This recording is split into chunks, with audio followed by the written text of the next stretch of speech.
Hello, all right, we are live.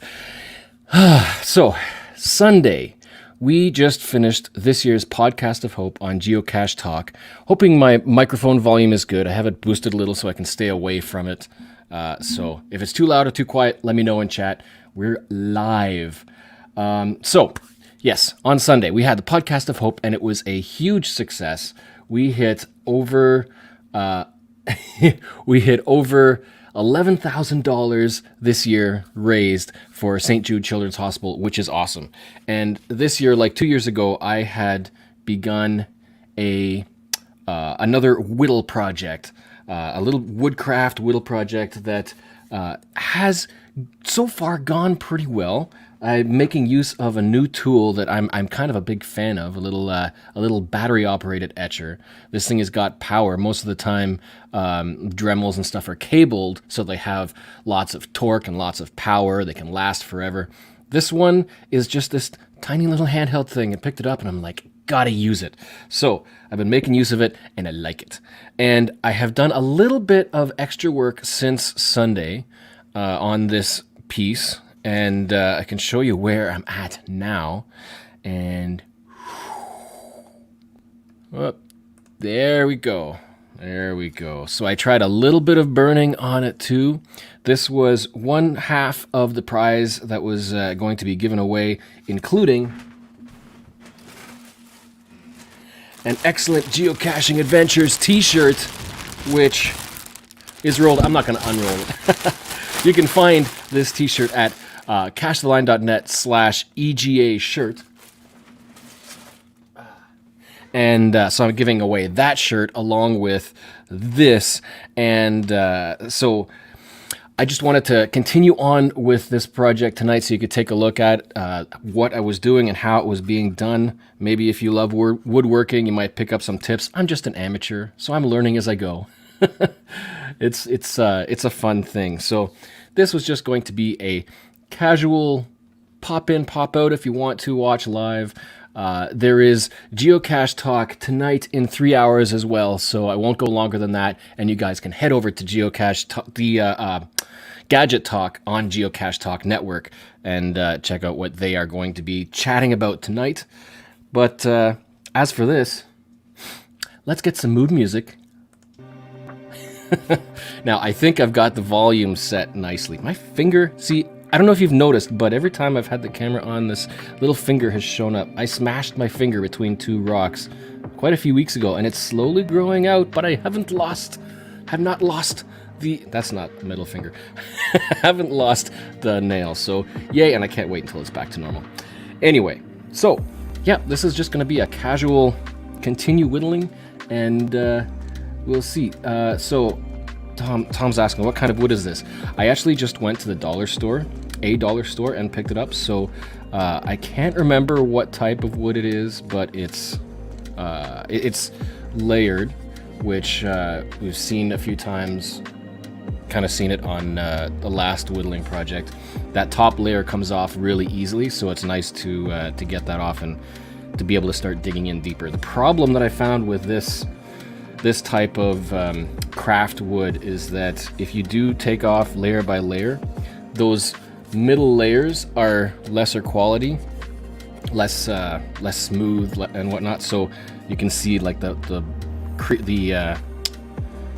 spaces between planks that they used on those middle sections. So but it does still work, because in this case it's just a matter of whittling it down until something looks nice. So what I've done since Sunday, obviously I've burned some of the shape so you can get the silhouette outline, and I've brought down some of the other elements. I fixed the cast, so kind of going with the relief idea. Pod is higher than cast, so I lowered the whole word to the bottom of that first layer and went a little deeper. Obviously did a whole lot of touch-ups around the edges to make them smoother and make the whatever you want to call them, the bubbles, the dots, the rings, so they pop out a little more as well. And one neat little effect now. So trying to make these kind of pop out a little bit for some depth. These little craft rings, I dug one in so that it's kind of half out, and then another one can sit right on top. I think that was the right one. Yeah. So it'll sit right on top there. I might bring it in a little more. But this will all sit inside its frame, which I made another little change. Instead of using those little rings on the side, I thought, why not use some of the other little crafty tools that came with the packages and use some leaves. Nice little autumn. I think for most people we're in autumn still. Well, we are still technically in autumn worldwide, but seasonal. But weather-wise we feel like winter. But stick some leaves in there, and the nice thing is these little leaves are thin enough that a path tag can still reach, can still be affected by the magnet underneath. So, by choice, you could either leave it as is, or you could grab a little path tag and stick some more around so you can decorate the border if you wish. A little bit of flexibility there. You can put a whole bunch around. I'm toying with ideas of how to raise things up a little more. Trying things. Catherine said she likes the leaves. Yeah, they add a little bit of extra visual flair, I think. And the rings and the bubbles, or bubbles, circles, whatever they are, they're hope. They're bubbling hope from the child's hand. But making this kind of a potential, if the winner, who has been chosen, wishes, they can make it a path tag display as well. And who knows, I mean, they might wish to put 8 path tags all related to geocache talk on here and cache the line. Okay, so if we get this off, I still have a little bit of etching work to do on this. And I have my brain juice.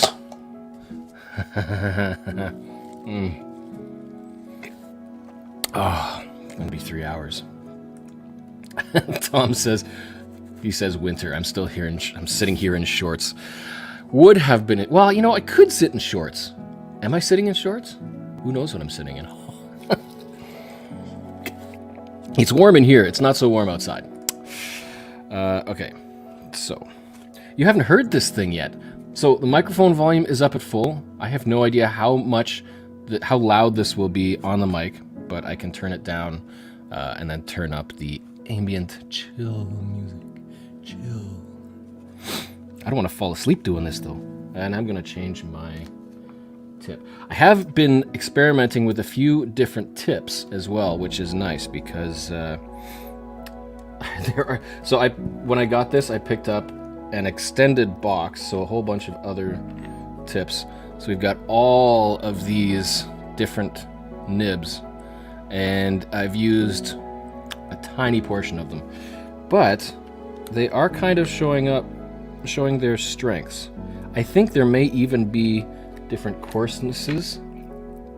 For instance, a lot of taking down this background, there's 2 different sizes, if you can see that, of these tips.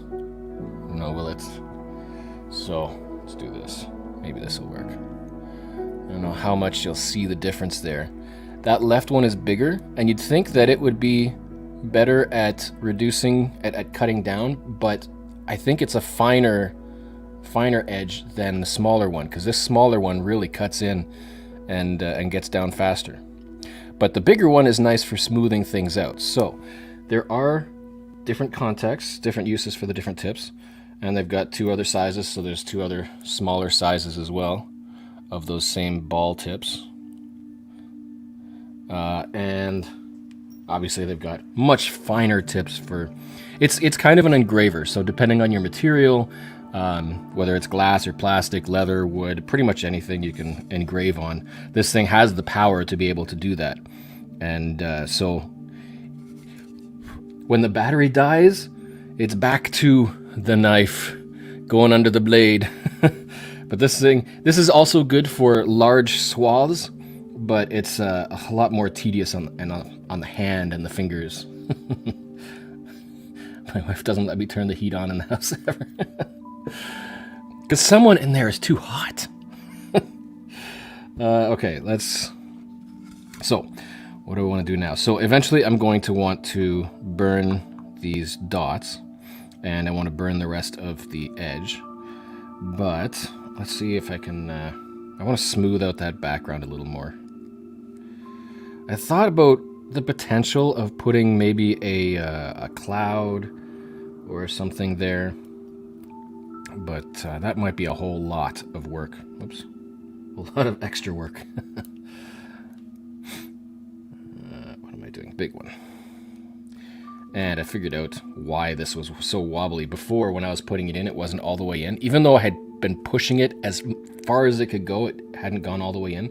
So now, I think maybe I loosened it up a bit or something. Now it's going all the way in. So it's spinning nice and smooth.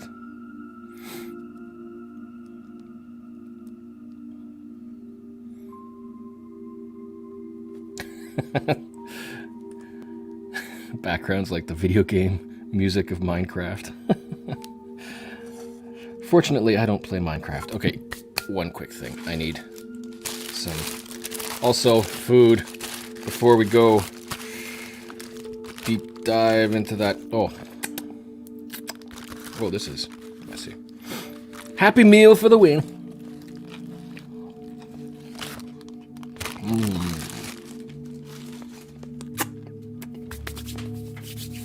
Okay.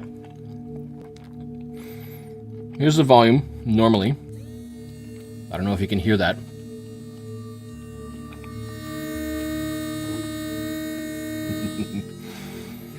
Now, when I was doing this on Sunday, it got pretty late, and I was worried about sound pollution with the rest of the house, because there's other people who live in the building. But let's see how this stacks up against the background music.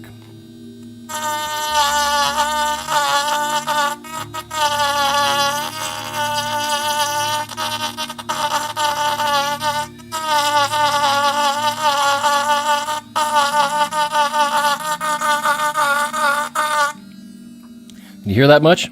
That was its highest setting, so I don't know how it, if it drowns out the music or if it's too loud. But if it is, then I can turn it down. I wonder if I can zoom in on this. Just a little more. Oh, there it is. Oops. Whoa. How about, let's try that.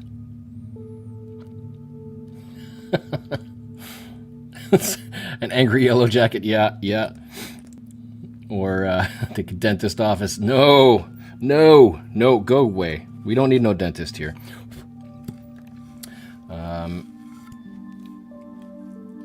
Adjust the positioning just a little. Yeah, that's good. Okay. I can turn the microphone down, and I might have to talk a little louder.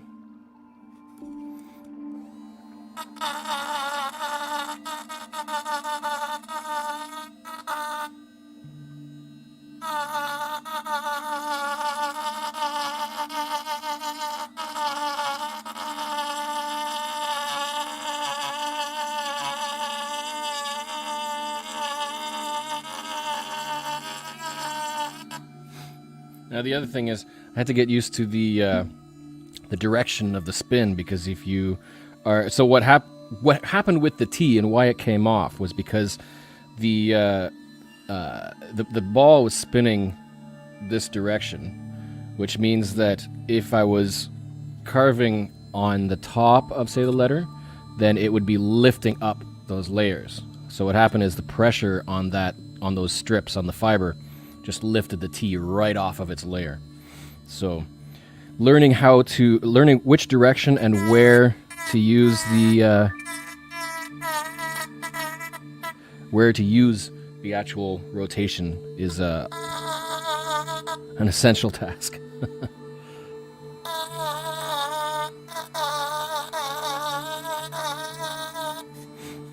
Some of this stuff is pretty rough right up here.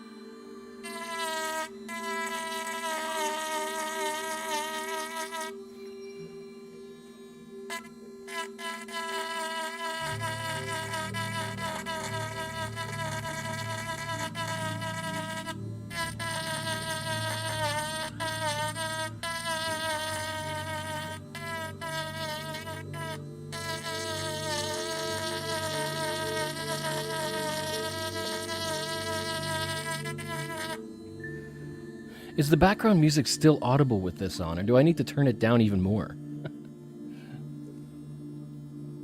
I feel like the background music is chill and relaxing, and this is just tense and...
See, the other thing is I can use a sandpaper and try to smooth down some of this, but the problem is the sandpaper is great for the more wide or open areas, but then you start to get an unevenness when you try to smooth things close to edges, because it's a lot harder to get sandpaper in there.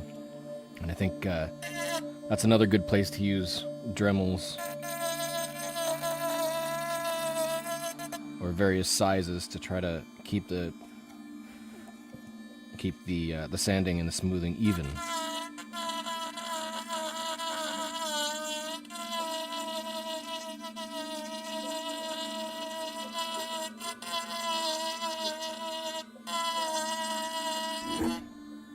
Oops.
One of the hardest things to smooth out is are the ripples, like the little tiny bumps.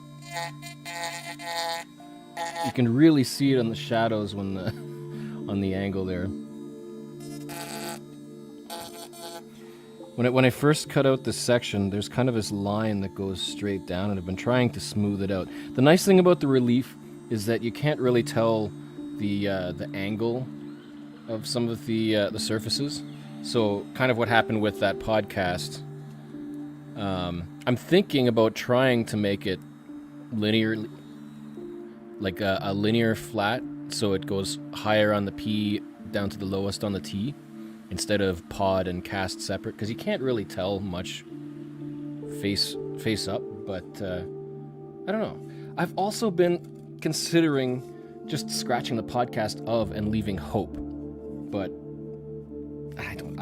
I think it's fine the way it is, because that would help really pop out the smaller hope bubbles of hope.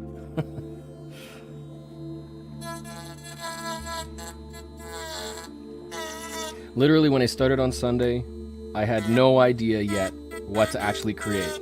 So this really came about from those 8 hours of the fundraiser.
Actually is kind of making a difference doing it that way.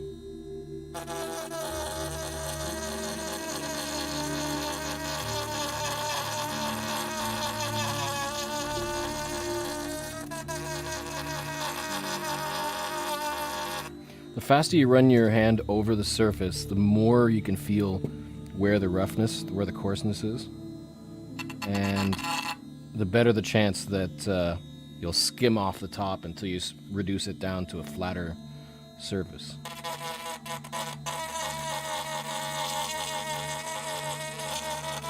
And the less chance you'll dig in and cause additional little divots that you're going to hate.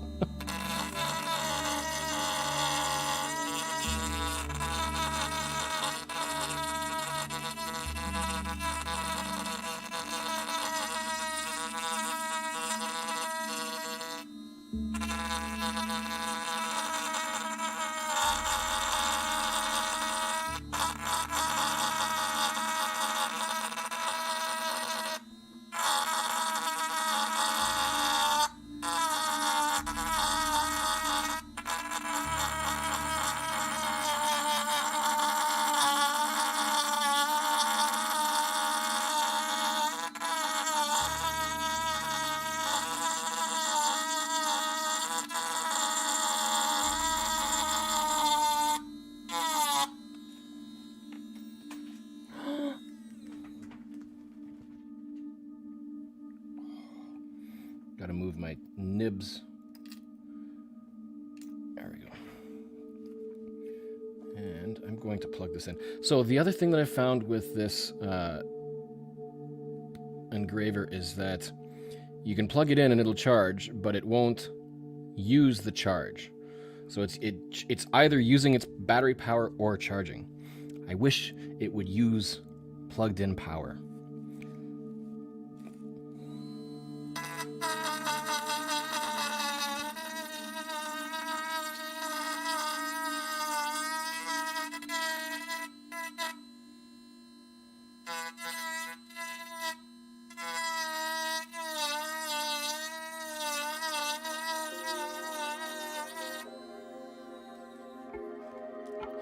Yes, Tom. While you're watching, click the like button. Thumbs up.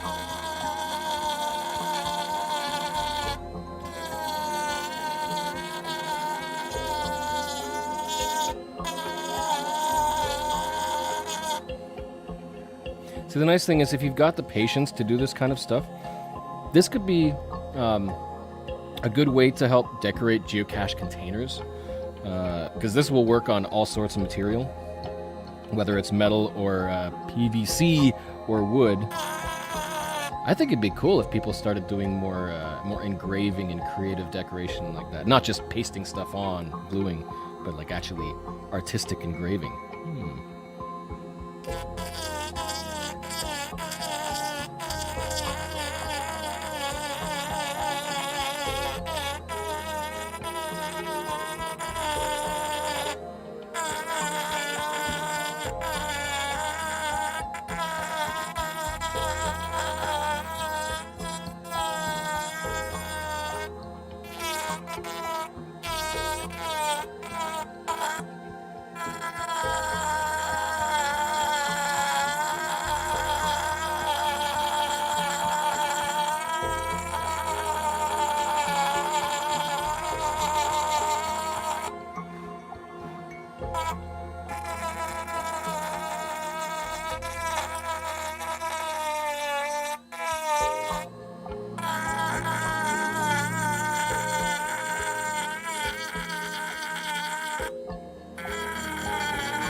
The toughest part about this whole thing is that lettering, because it's so detailed and trying to get right into the nooks and crannies there straight down so that it's well defined without breaking and causing lift ups of these little segments. Because there is one part of the F, I think it is, that or is it the O, that lifted up, so I might have to glue that back in place, but it's not lost yet, so I've got to be careful.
The other thing that I was toying with was this H, because it's kind of underneath. So I was trying to, I'm trying to see if I can get the H slowly slanted. So doing another relief effect where it's actually slanted down, so it looks like visually like it's also under the silhouette of the hand, and that could be fun.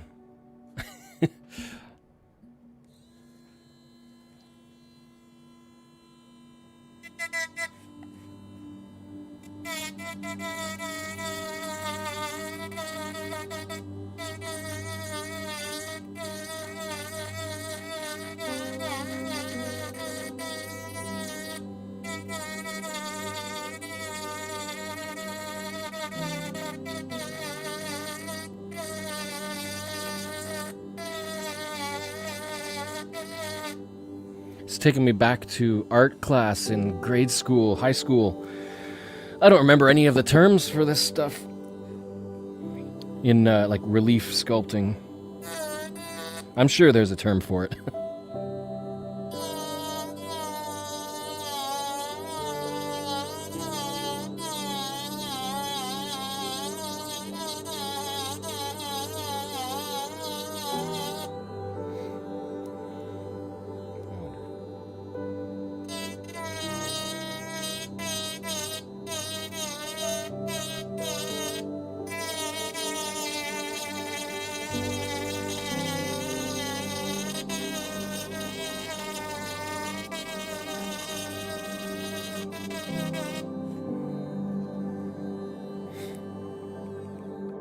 And sandpaper can really smooth this out to get rid of some of those the streaks and the lines from the tip.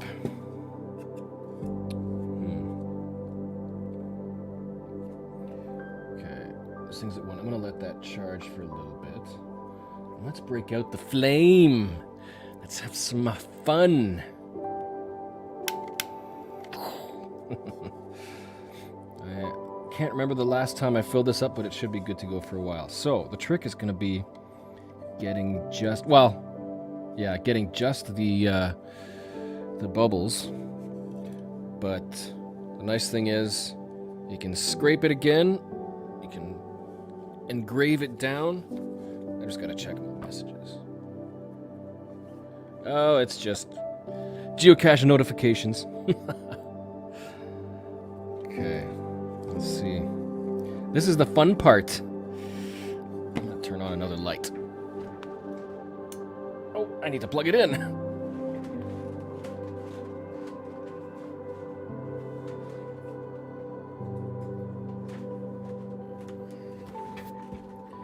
Get another direction here. There we go. Okay. Let's see. See if we can make this work.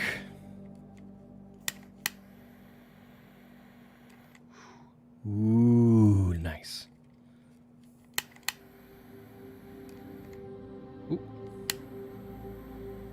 Because this stuff is so, it's relatively cheap and very thin, so it gets hot fast,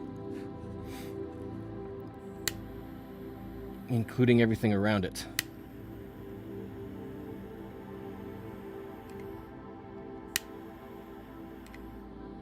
So there's going to be a little bit of fixing up around to make sure that it's still kind of light on that background.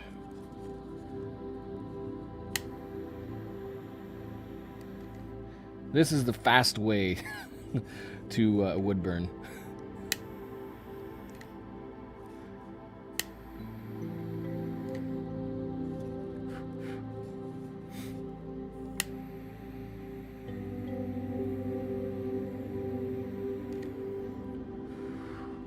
See, the other trick is with a regular wood burning tool, you have to deal with the same sort of thing where the wood, it has like a curve getting hot. And so when it gets to a threshold, it really starts blackening up very fast. So you can kind of tell with the child here, there's like shades. It's really hard to get an even grading with the flame across the whole surface, because it just, yeah, it heats up in certain spots more than others, and then you have to move quickly, and it's just evening it out is a challenge, but a fun challenge.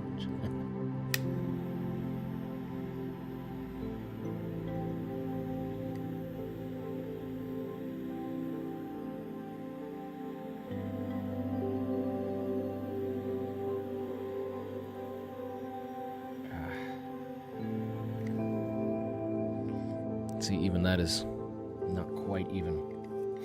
And the problem is, I've tried this before on other wood. If I take the wood burner and try to even it out, then because it's a different tool, it also has a different effect. It's not even either. Where did I put the sandpaper?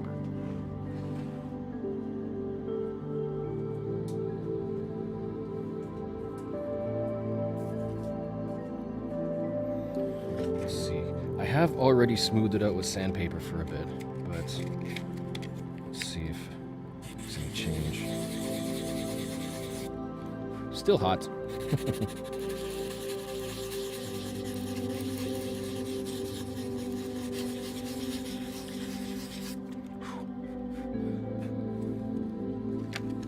Smooths it down,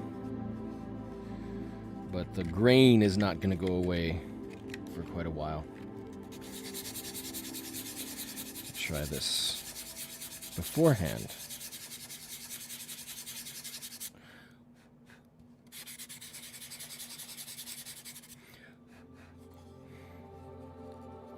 What I also discovered, I have white chalk, and I highlighted the words on this, and I discovered that if it gets hot, and I use the Dremel and the engraver and tried to smooth it down a little bit or do a little bit, it goes dark. So for some reason, the letters just suddenly started going dark when I was engraving them. Like, what the heck is going on? I guess this chalk or whatever it is doesn't like the heat.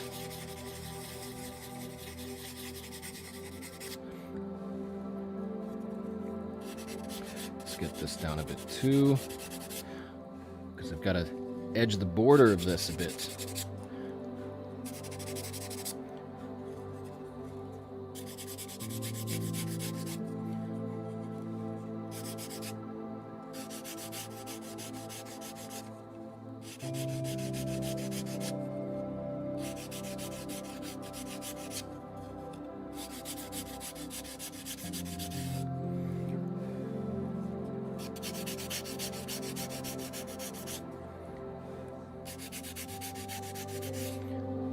And, you know, sanding after the wood has been burned also adds a little bit of an effect, because where at first you notice that you see the grains popping up on the surface because they don't quite get hit with the flame as much, when you start sanding it, all of the dust of the burnt wood starts getting inset into those cracks and the grains. So so you get the reverse. You sand off the dark stuff on top and leave the lines where the dust has settled into the fibers. So I guess you could say it's a way to invert your picture.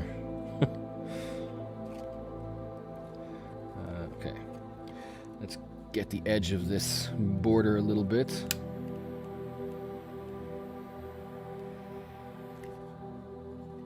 A little more.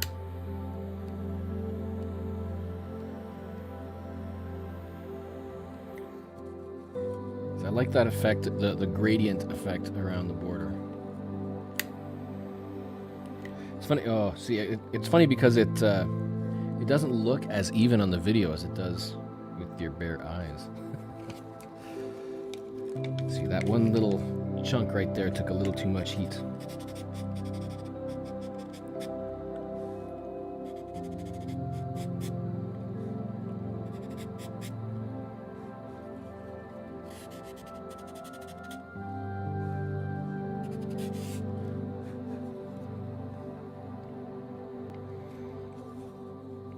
You know, the best way to learn is to experiment, and a lot of this, like, even with this flame, this is a really nice tool, and because it's instant heat and it's very hot,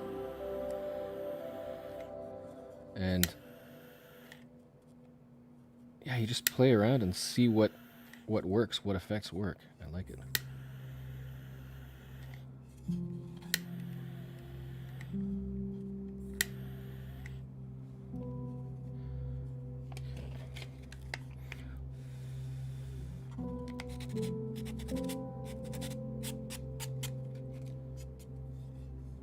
Okay.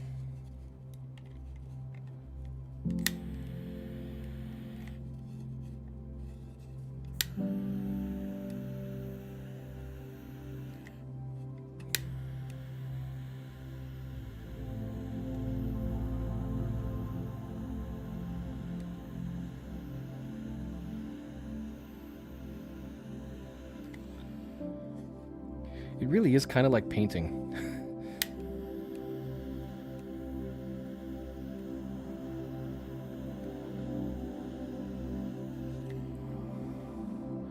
Painting with flame. Okay. I do want to try to have a solid edge to this bubble.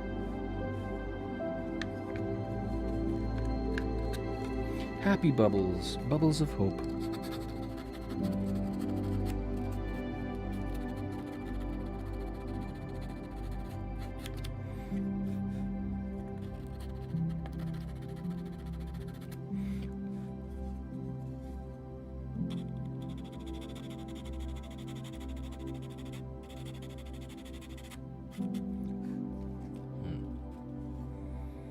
Wonder if, you know what, the engraver might be a better tool for that. Okay, now, you know what, let's get this sanded a bit too.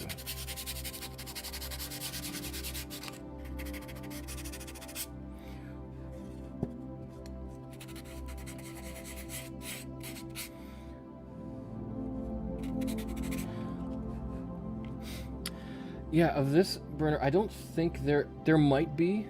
I found this tool. Tom's asking if there are threads. It's not threads. It's 3 rings. I think it's just the tip. Maybe it's a safety thing. I'm not sure.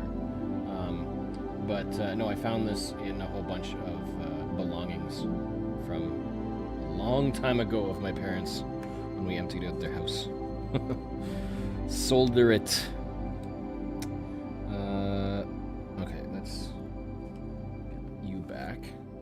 I'm going to switch the nib back to the higher, the higher coarseness. So I want to get rid of some of that brown burn.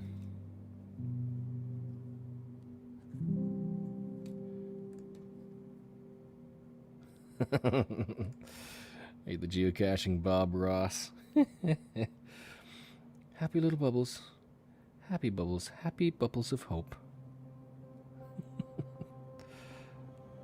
You know, that background could be painted. I could put white on the background. I don't know. There's ideas. There's other things that could be done. We shall see. We'll see what flows, what feels natural and happy.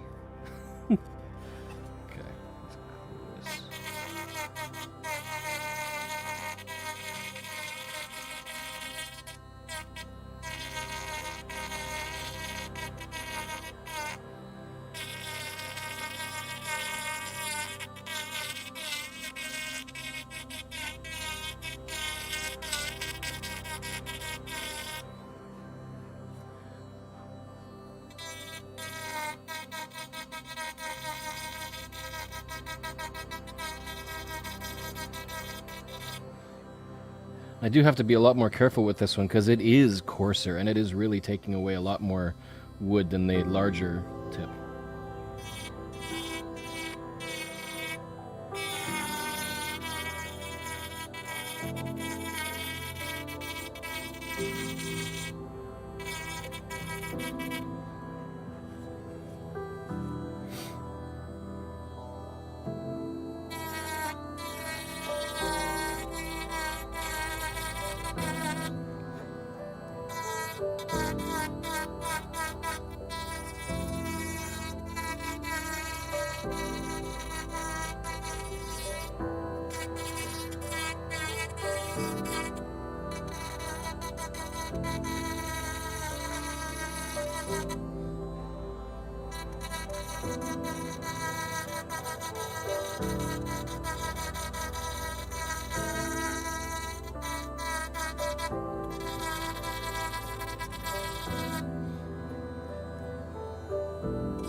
See, right here, there's a line from where the underlying planks in that middle section are showing up. So there's a sudden dip right down in that little nook there. So just trying to smooth it up and flatten it out, make it a little less abrupt, so it's a shallower incline.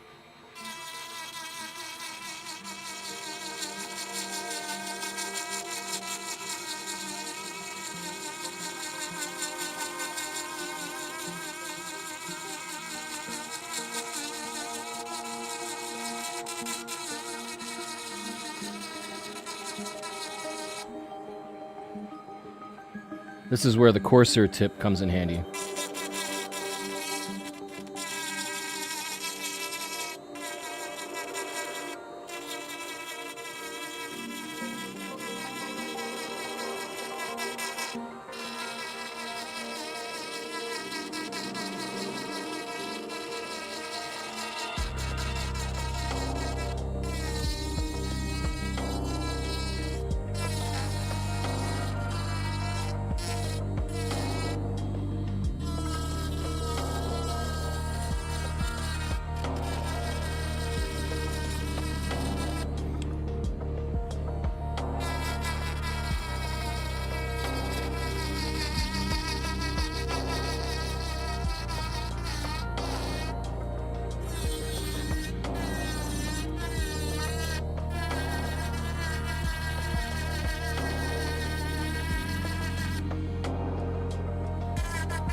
So this is the whole section. I don't know how visible it is on there, but there's like a little dip where the cast is, because that's where I had to dig down that surface because the tee came off. So there's a little dip there, and it still kind of bugs me, and I want to try to even it out a little more. That could, if I take it down a little bit before Hope, then that would help to even it out. So that's just what I'm doing right now.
Getting the lettering to look good is also difficult.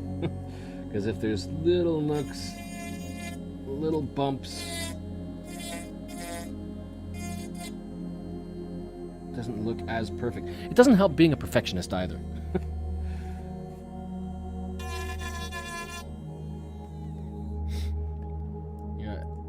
Yeah, if it's handmade, it shouldn't look perfect. Its imperfections make it perfect. It's a good point, Tom. I have to remember that.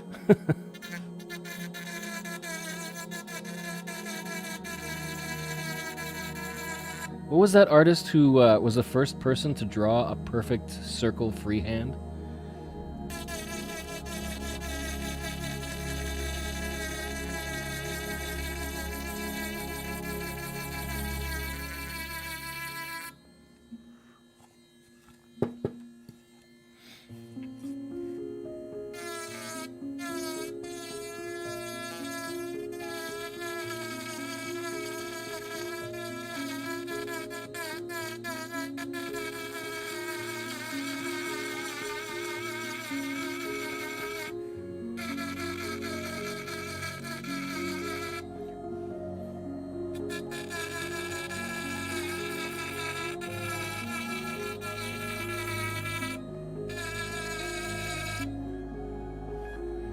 There's this kind of a weird lump right around here.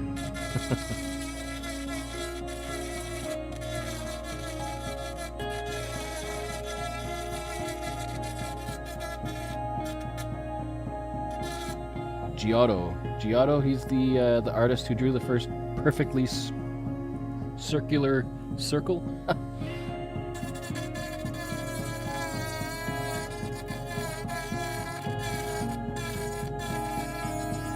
That's a perfectionist. Or just very, very super talented.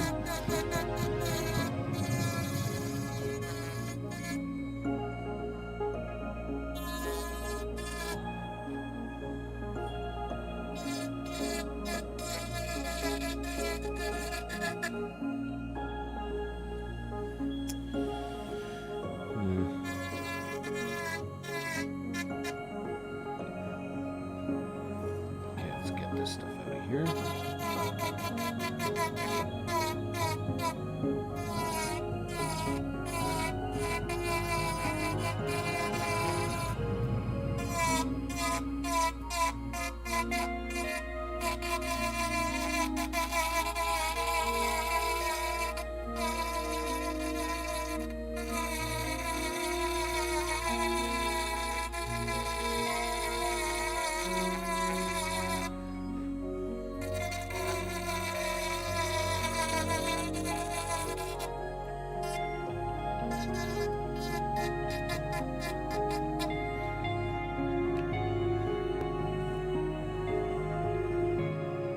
Italian painter Giotto di Bondone. Di Bondone.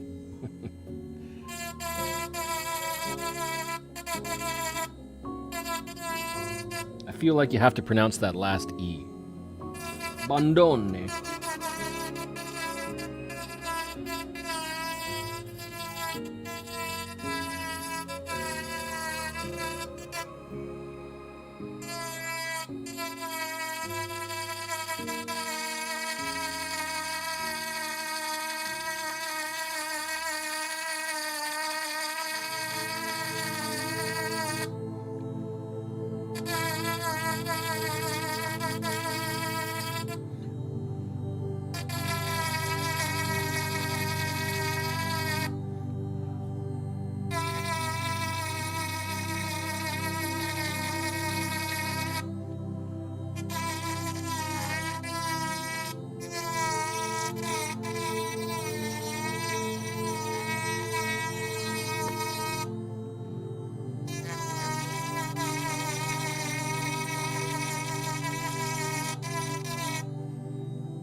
Gotta be careful. You gotta have a strong enough grip, or else the thing, because of the way that it's rotating, it'll run away from you.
Okay.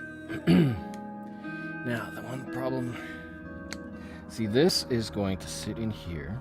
Actually, that I was going to try that. Where did my pliers go? Let's see how this works out. See if this ring can be darkened. I gotta watch. Because one point, dust got into the motor for this, and it wouldn't turn. It wouldn't. I have to be careful about that. So, gotta make sure. Keep it clear. Okay, let's see if this works.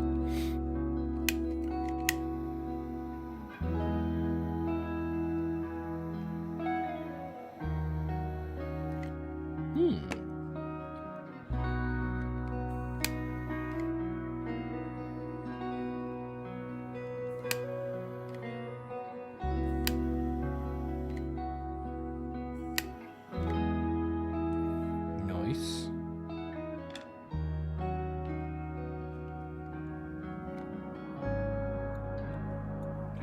Hot, hot, hot.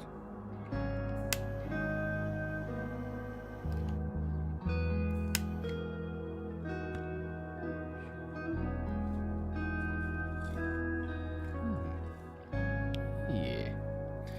And then the big one.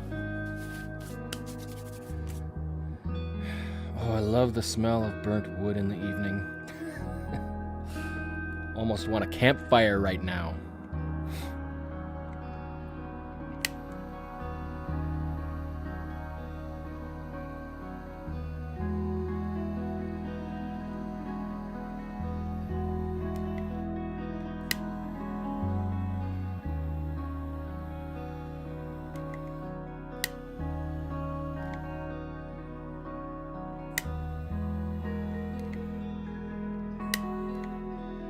Happy bubbles of hope.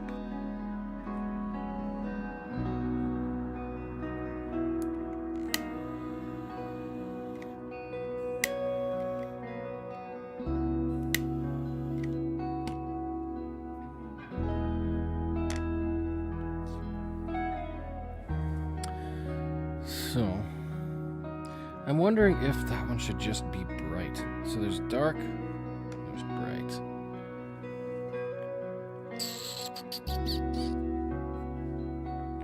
Because that's definitely not an even burn.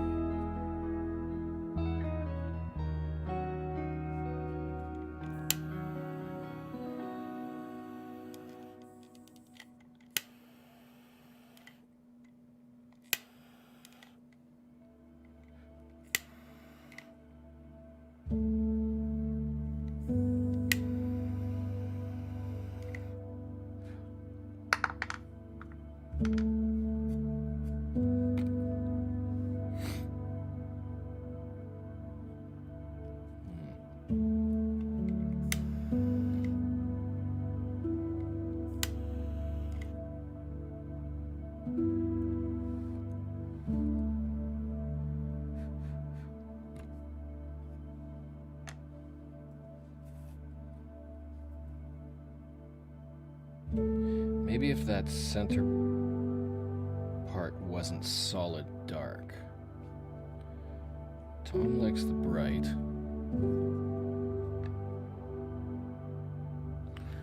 What if it's a thinner one?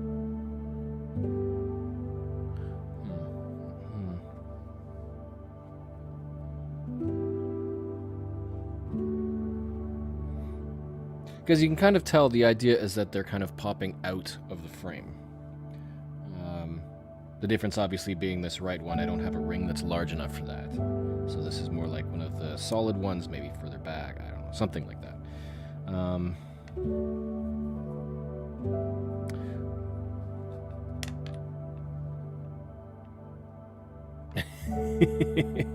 Oh, hey, actually.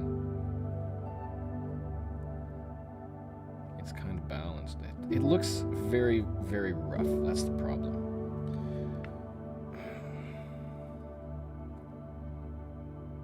Oh, I was going to reduce this down a bit. That's what. The really dark looks good too. Yeah. Unless I make that completely black.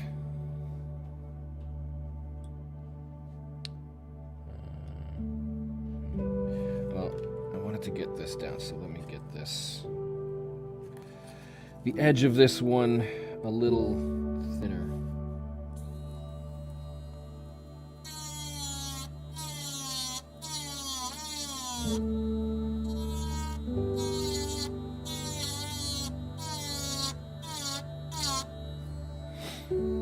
Because this really was just to raise the ring a bit.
What I would love to have, I don't know if anybody knows if there's a material for this, but something that will keep a surface cool. So it could like do a decal or just solid lines, like a piece of tape, and then use the flame, and it'll only heat up the exposed portion. I don't know if there's something that would do that, but that would make things really nice. Let's smoothen up these bubbles just a bit. Because the heat is so concentrated in that one spot that I don't know what kind of material could actually be effective in doing that.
That little bit of sanding is helping lighten them up a little bit so that they're a little more even.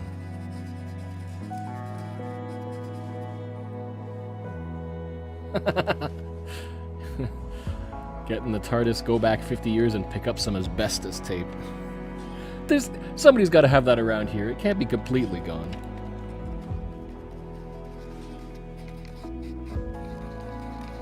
Black market specialty stuff.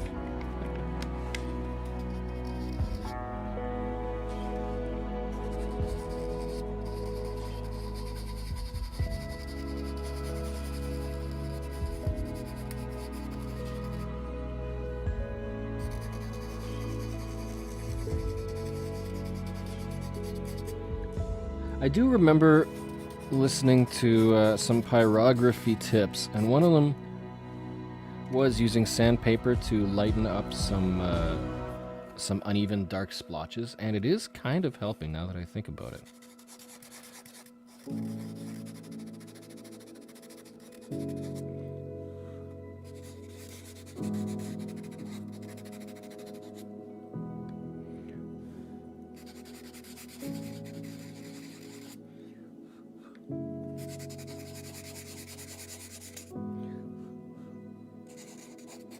What about asbestos floor tape?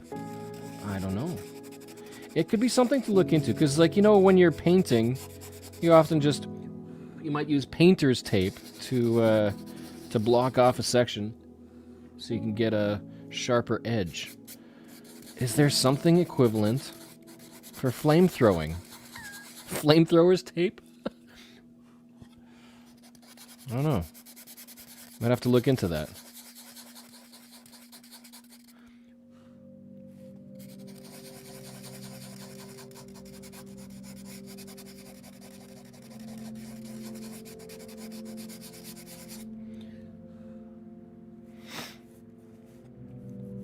Now, the hard thing was trying to get like a smoother gradient on the edge of the child here.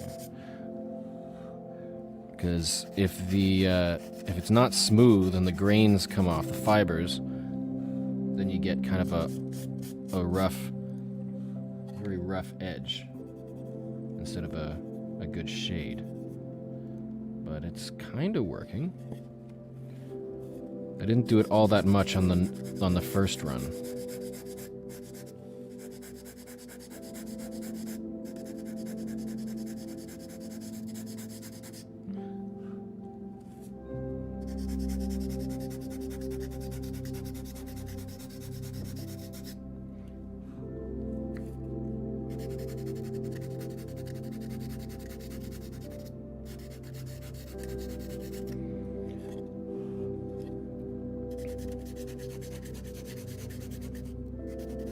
So for a little bit of background, obviously I'm doing this because I love art, and during high school I had two favorite topics, which were art and computers. Pretty much polar opposite ends of the spectrum, two sides of the brain, and so occasionally it's nice to get back into just creating with my hands. And it's also really cool to see when other people do this. It's another reason I like creativity, and when people place geocaches and are creative in those placements, that's awesome. Love seeing that. So, I don't know if you are creative in any, like, everybody can be creative. You don't have to be an artist or have like some kind of special education. You just got to use your skills and try things. Experiment. The thing about art is that it comes uniquely from every individual. You make a piece of art, it's a piece of art, regardless of what people think looks good or not. Oh boy. Those three little dots. I need a bite. I gotta keep this burger away from all the dust.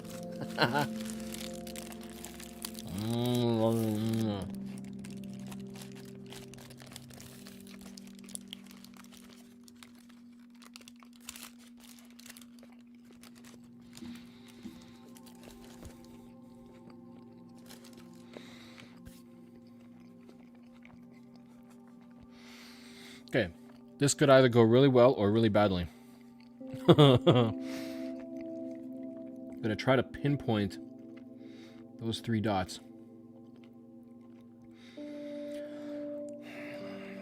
The Dremel might have to be used to get rid of some wandering darkness, wandering burns. There it goes.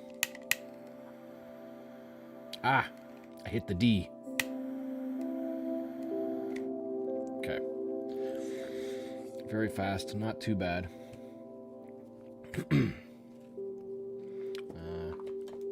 Let's get you out. Oh, I forgot. There's white chalk on there. If I try to use the engraver to get rid of the darkness, it'll just keep it dark. Oh, great. Ah. Okay. Let's see what I can accomplish this way.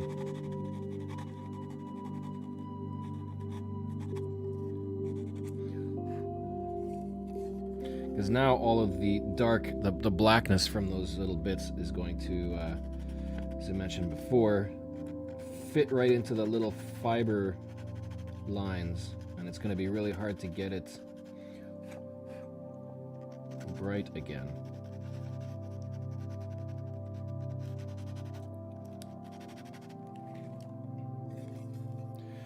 Okay, let's see if that got the chalk off at least. Oh, you can do it.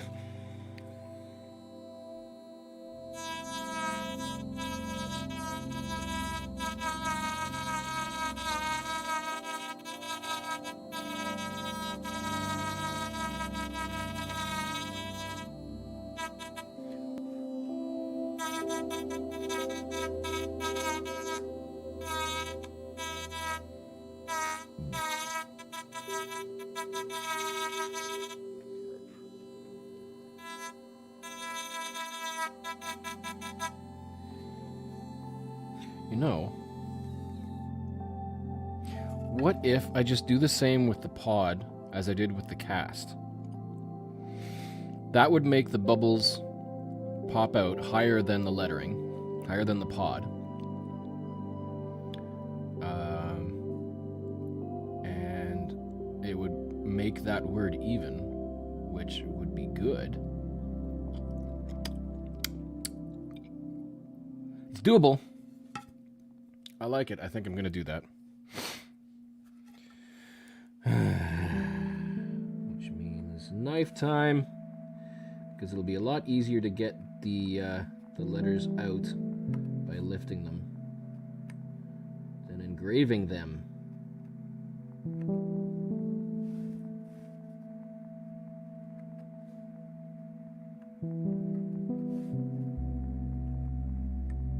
Because the pod, the lettering is still on that top layer, so it should pop out like that.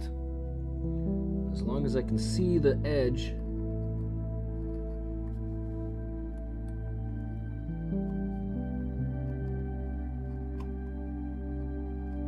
and we should be good to go.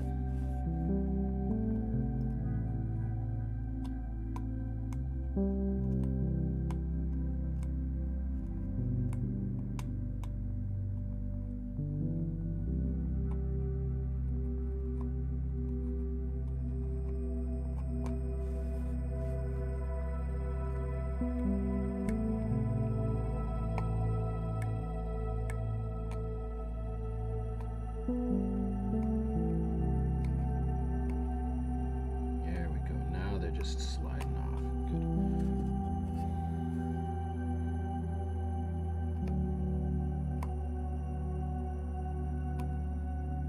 Just got to make sure the same doesn't happen with that dot.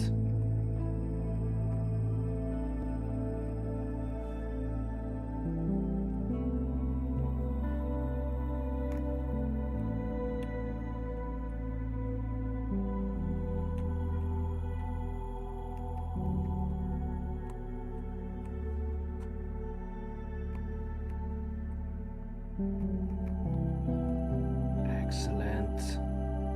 Good. We're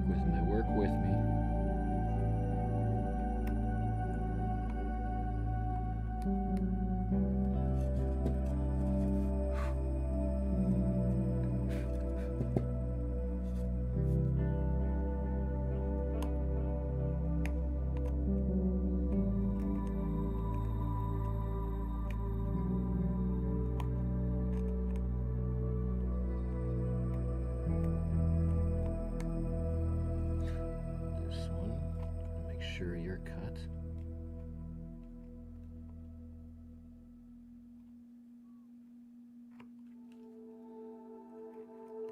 There we go.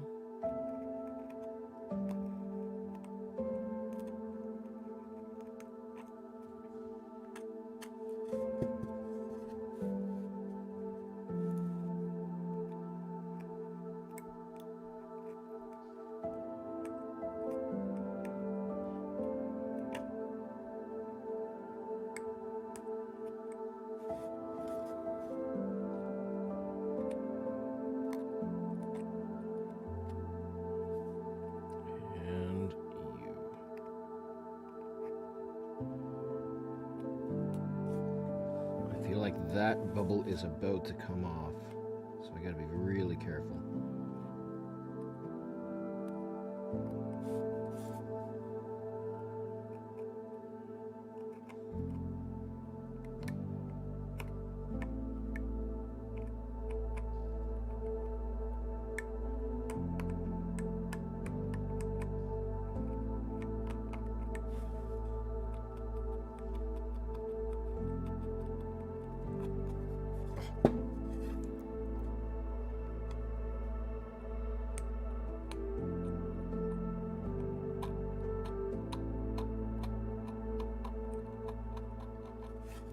The D is free.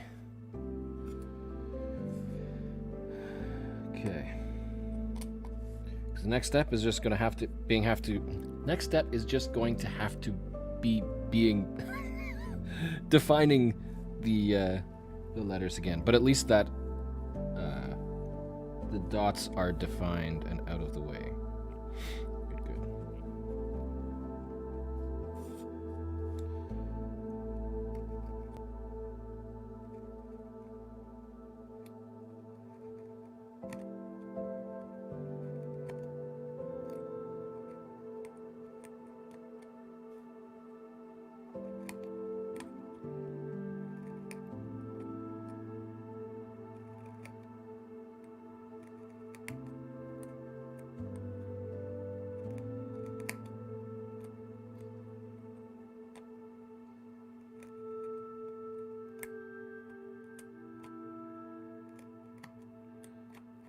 So if you're not sure what's happening right now, the this style of wood comes layered, so you can kind of see the 4 layers there.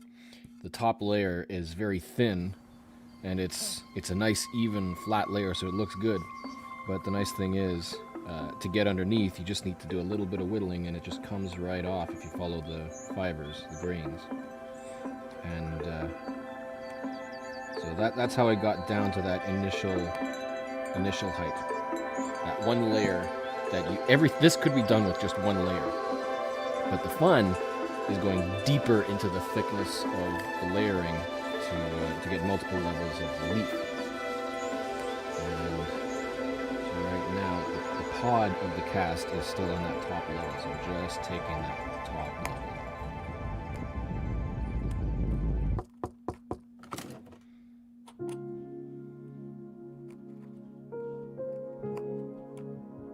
Do you think there might be room for the G of the the public, the non-copyrighted geocaching symbol? I feel like there should be.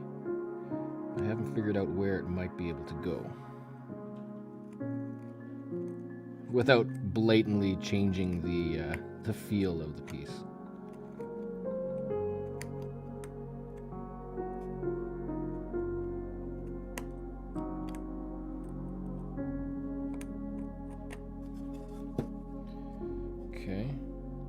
You know what? I think that was a good idea, because I can just bring down the background around the pod and help define. I wonder, the burning. Nah, okay. I'll come back to that.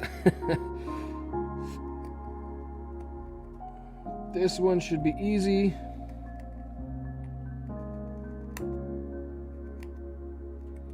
Goodbye, P.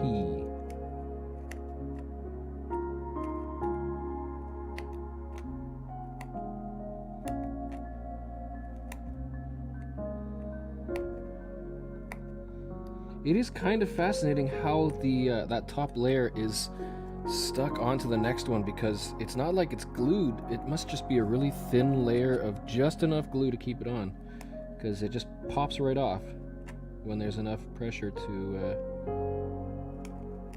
almost peel.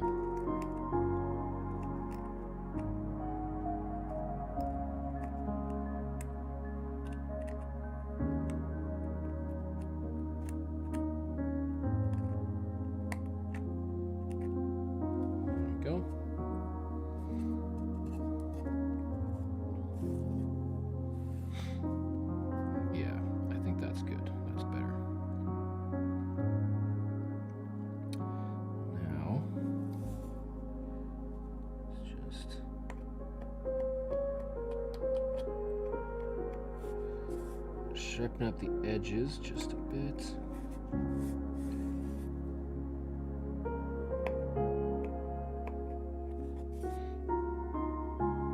Because I have a feeling these 3 black little bubbles, happy bubbles, are going to be very, very fragile. Because they're still on the top layer. So if one thing comes along and lifts a little corner, that whole thing is going to lift right off.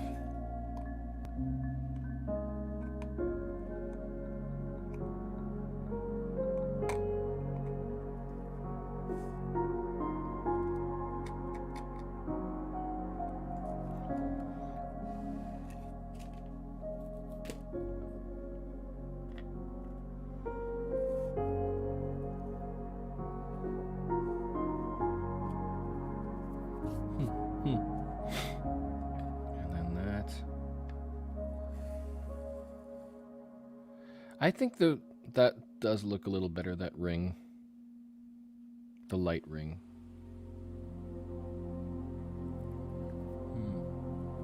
At least on relief, it like in 3D adds a little more depth to it. Okay. Let's get back to this.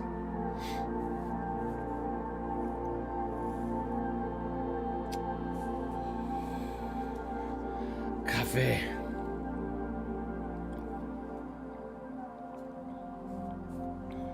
Okay, this will be fun.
You know what?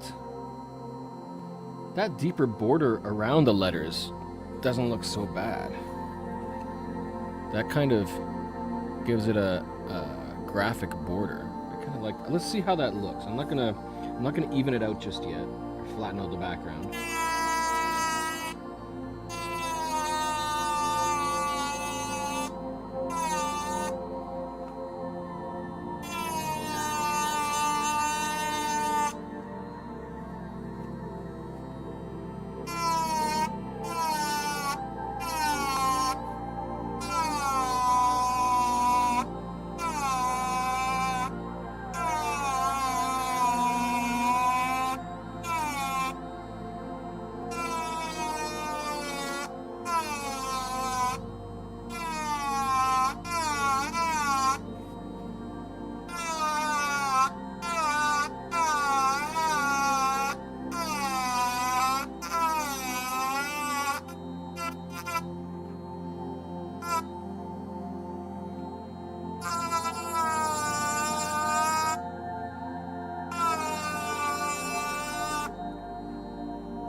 Gonna have to break out the sharper, thinner head.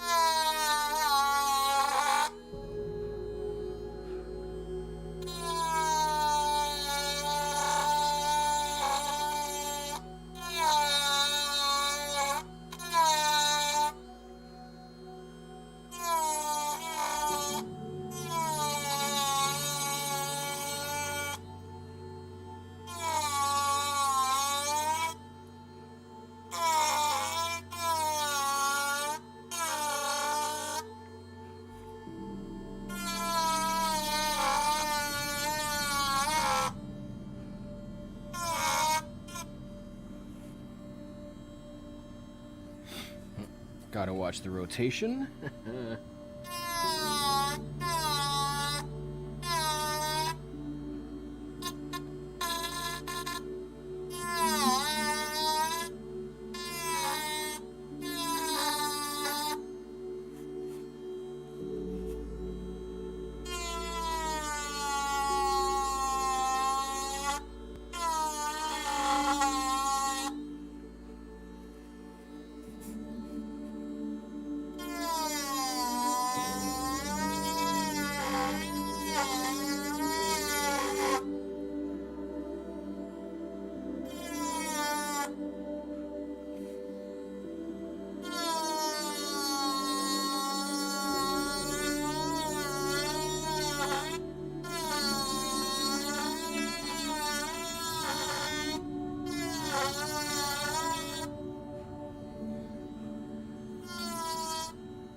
I like that. That is helping make the word pop. The alignment, the bottom of the letters isn't quite even, but I don't know. Podcast of hope. Yeah. Me, perfectionist, doing it again.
Okay.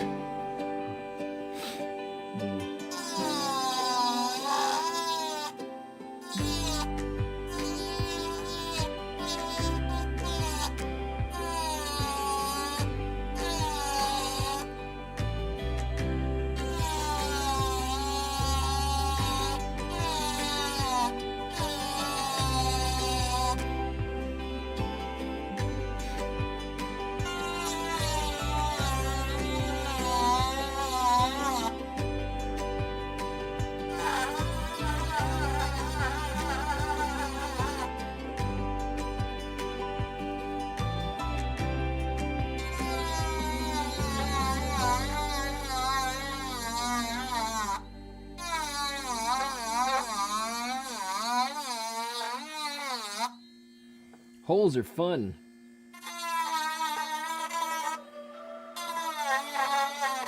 Oop.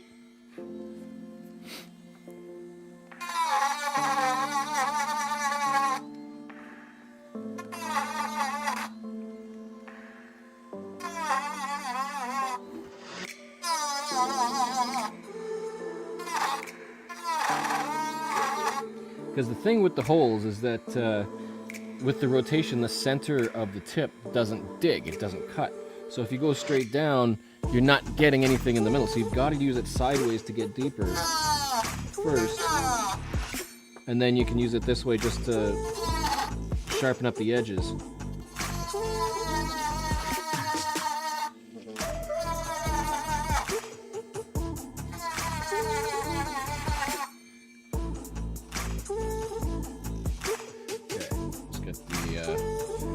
Fine tip in.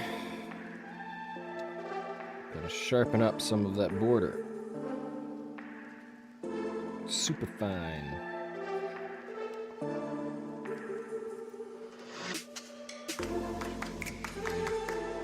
See, I wish they had like an indicator for which one was rough.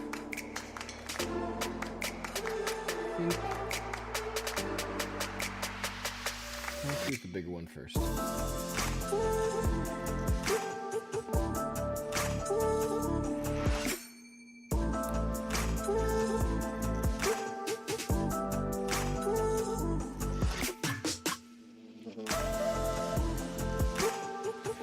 Okay, let's see what you can do.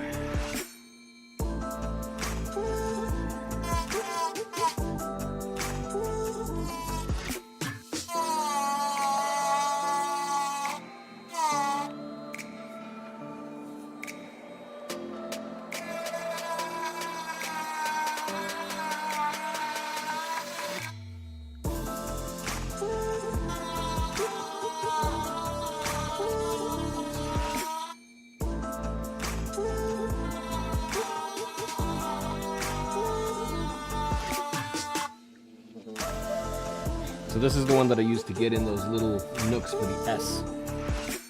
Because you gotta like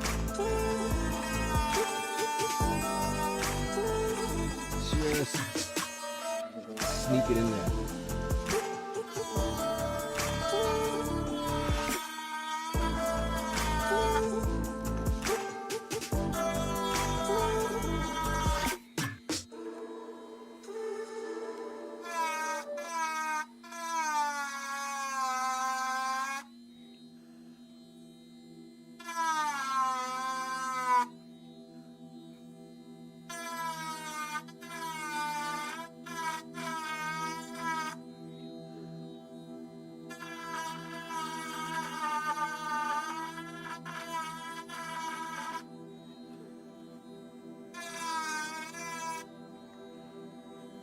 That's looking good. Okay.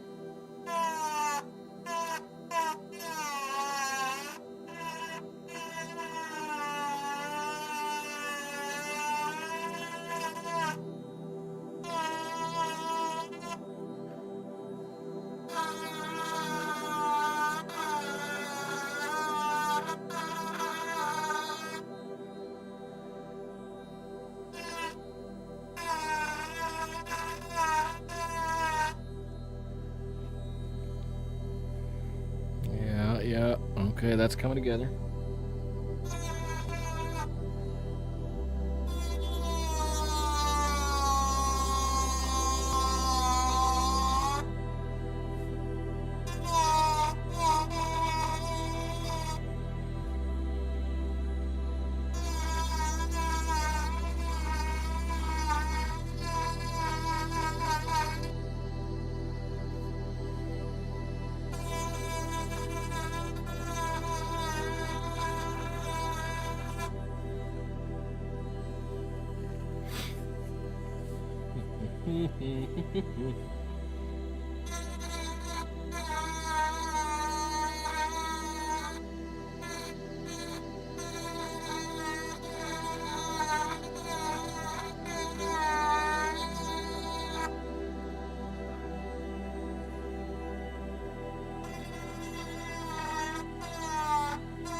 Okay, that works. It's working. It's working good.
Okay, now there's supposed to be a little bit of a gap between these first few letters.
Gonna need the super fine for that little gap.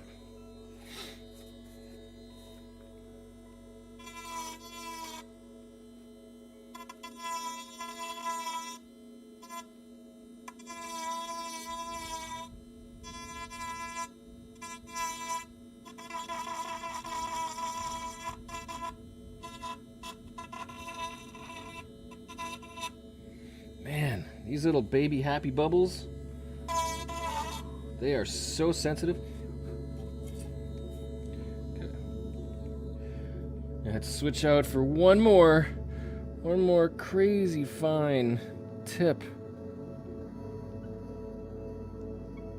Oops, get in there. I'm liking this tool.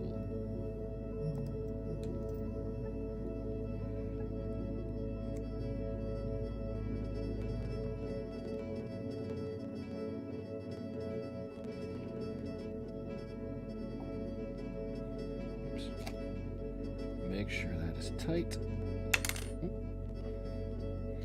Okay, let's see how fine you can get.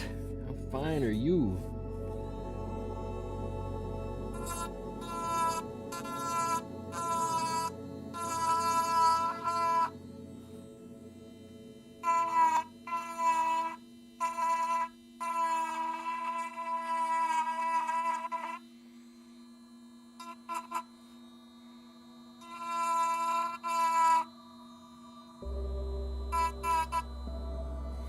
Definitely feels more like an engraving tool than a carving. I think it might be a fine coarseness.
probably going to be about as good as it's going to get. There is another really, really fine pointed tip, but I think that's more for engraving because it'll leave lines, but it won't dig down. Oh, missing one spot up here.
Okay.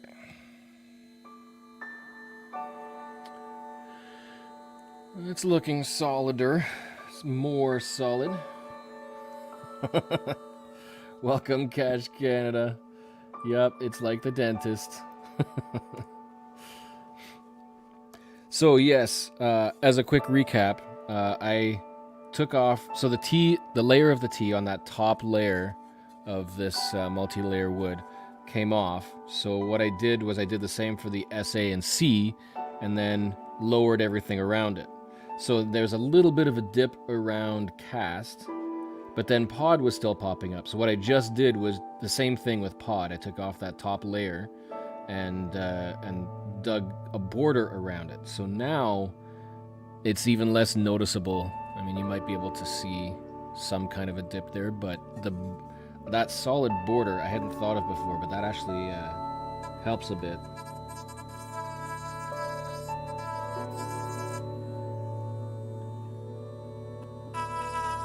I gotta switch back to the big guy. The big guy.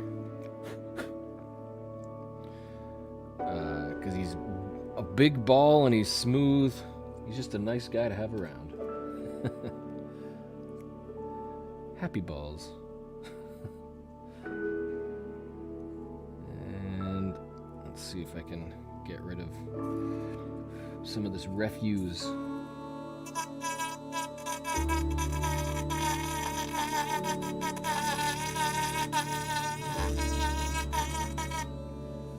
Smooth it up again.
I have so much dust on my desk right now.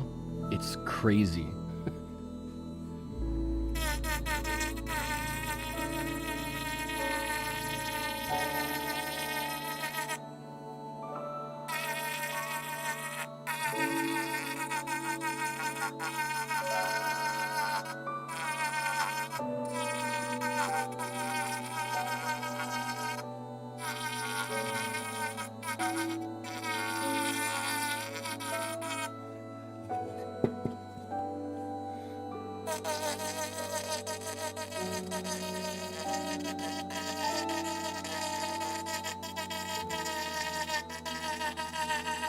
This is basically a ball sander. This is the one that makes everything relatively smooth.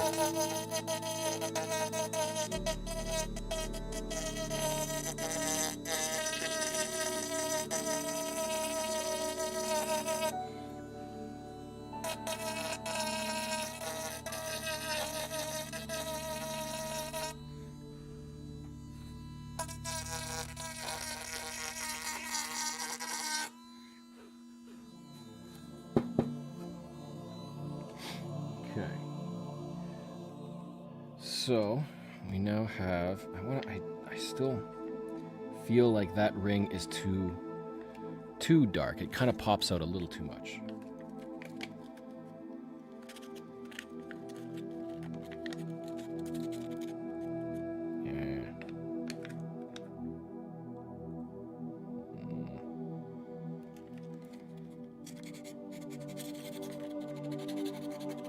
That's not going to do it.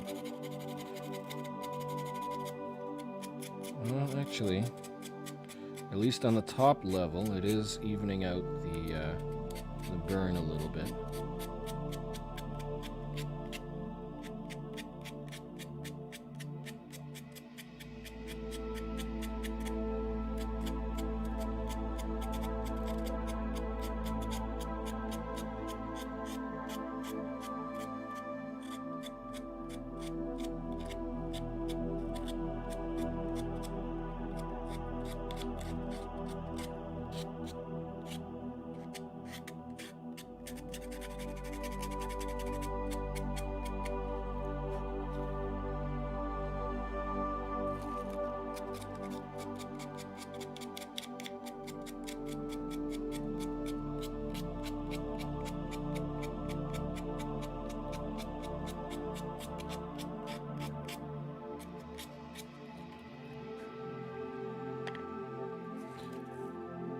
It's not as dark and prominent.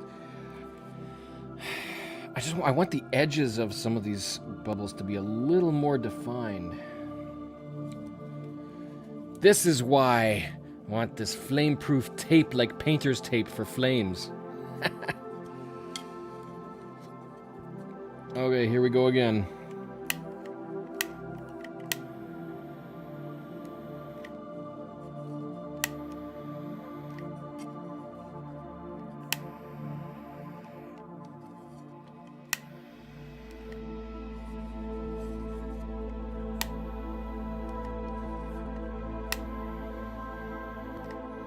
That could help make this ring look a little more intentionally dark. Yeah, okay, that's good. I like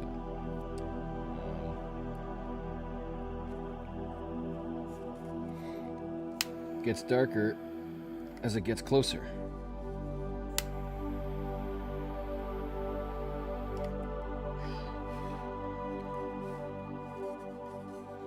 Let's get this one really dark.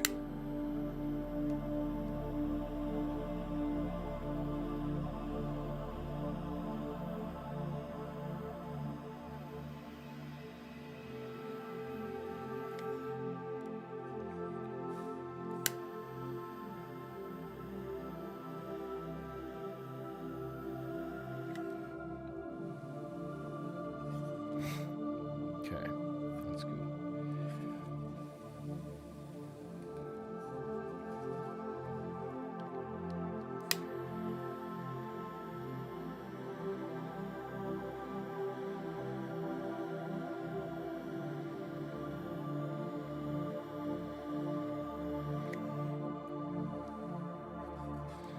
Oh, I love that smell.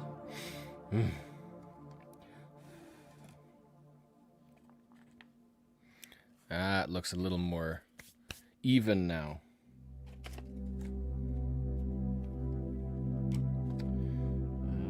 We got the big one on? Yeah.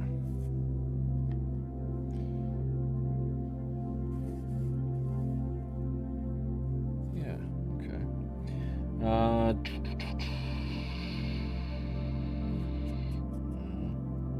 Maybe define this one just a little more.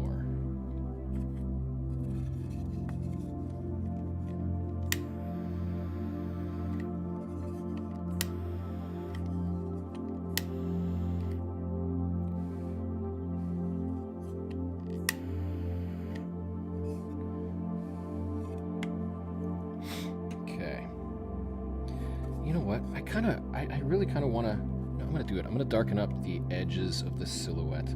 That's one of the effects that I love about this type of wood burning is that gradient burn, and it can get touchy, but it looks pretty sweet.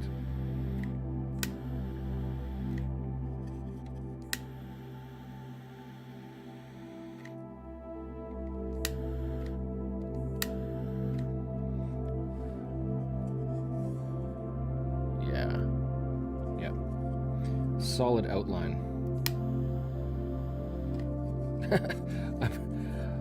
I'm putting the flame right into my left hand.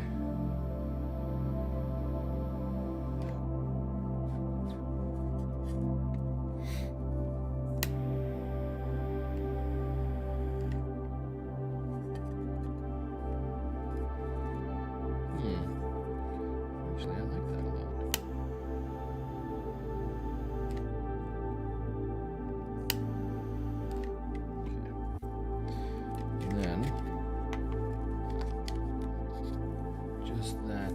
Section in here a little bit more even.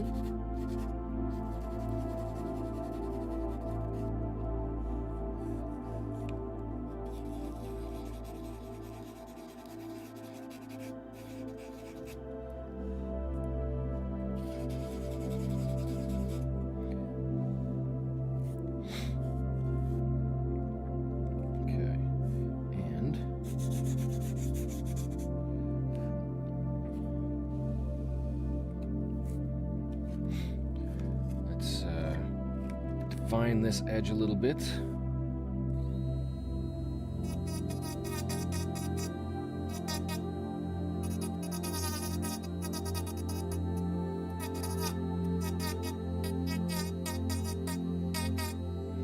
That's super well defined.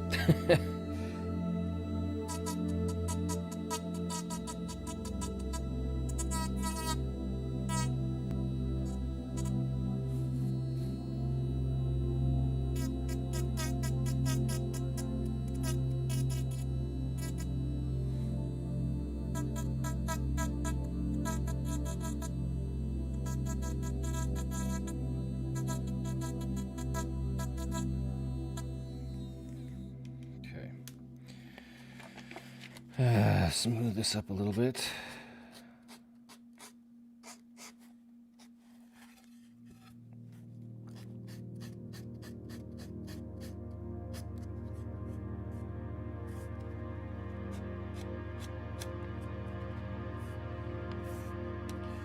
This ended up a little too defined. Wonder how I can, if this will fix nicely.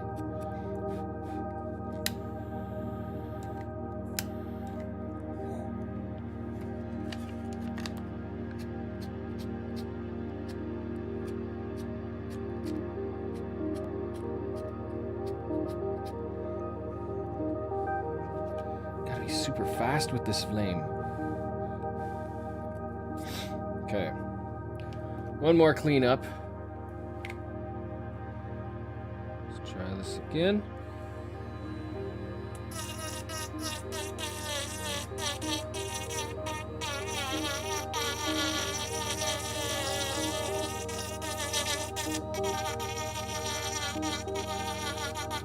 Now I think the dentist sound is much more high pitch, but it's still close.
That looks a little more even.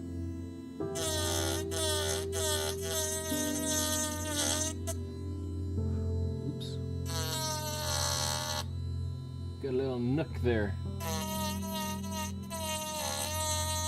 Easily fixed.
You know, I am getting really tempted to actually do something with the background. Because with this on here, and this up here, I'm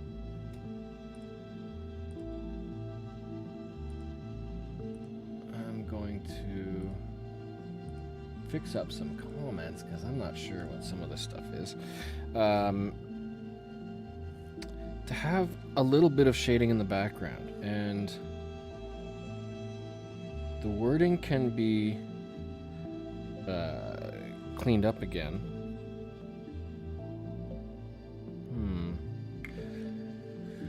You think? Because then it can add... Unless I make... What if hope is dark?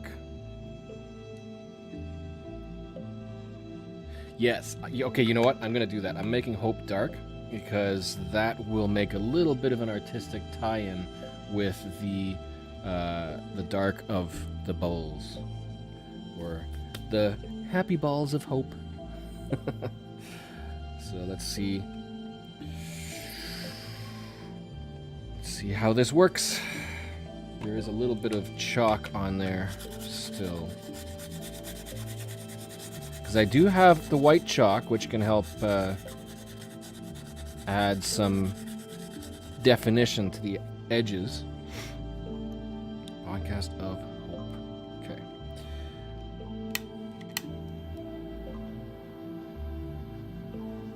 Let's make it a little darker first.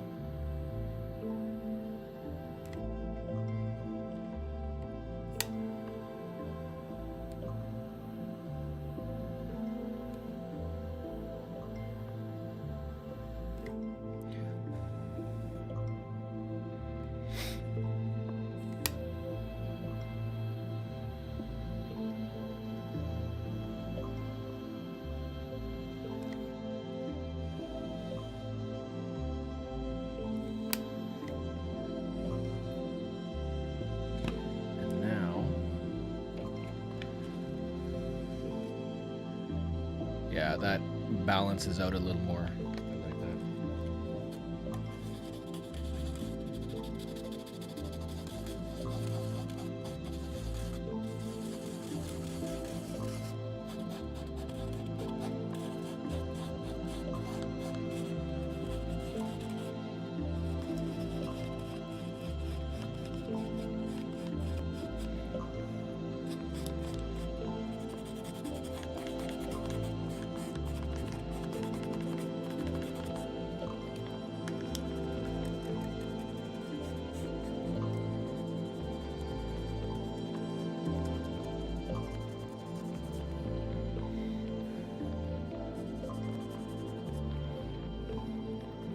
The hand still pops a little bit, which is good.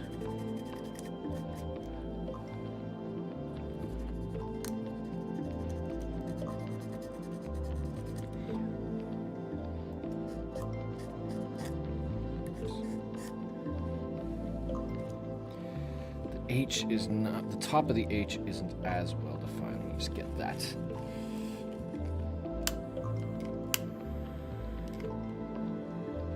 There we go. It's a little more solid. And bits off knife.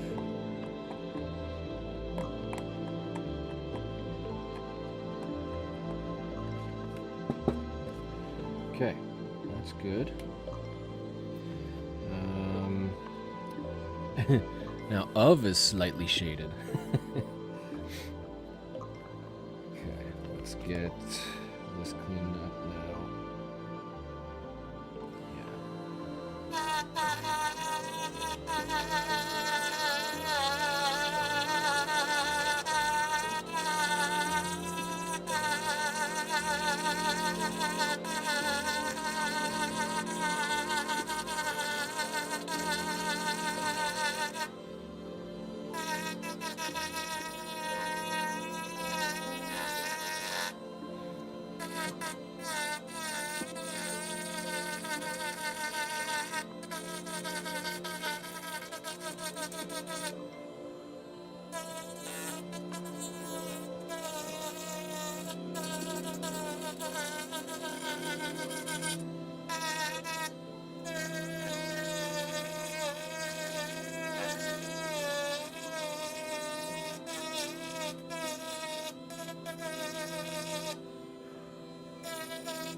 Ah, there it is. That's the piece of the F that just popped out a little bit. I'm gonna have to glue that in or something. Ah.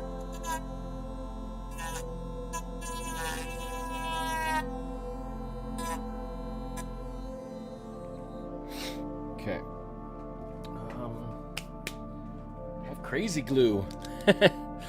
That will probably work. Oh, man.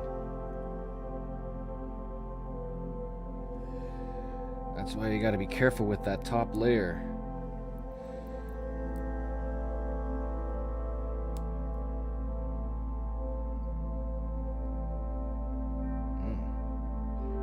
Unplug this crazy glue. Don't often use it.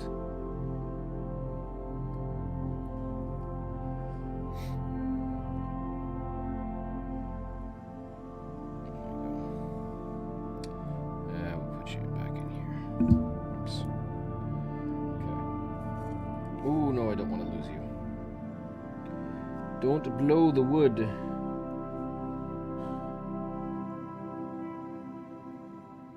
Where are you? Don't be dry. No, you're not dry. There we go. Boom.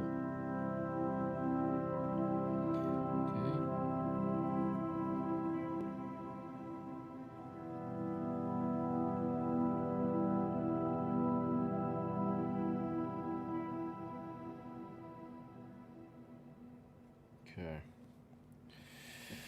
Ah.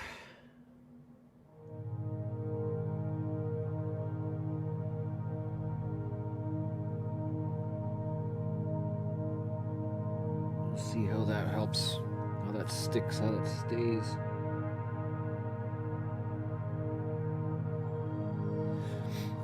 Don't burn there for a little bit. That could be some bad fumes.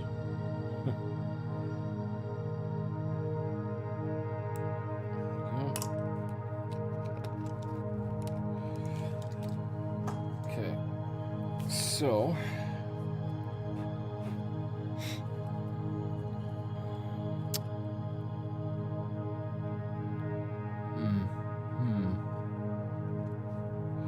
so if we look at the big picture, there's dust everywhere. Oh.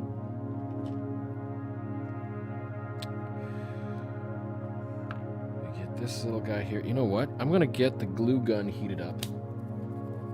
Where did I put it? Where did I put it? Are you in here? Wire is the glue gun.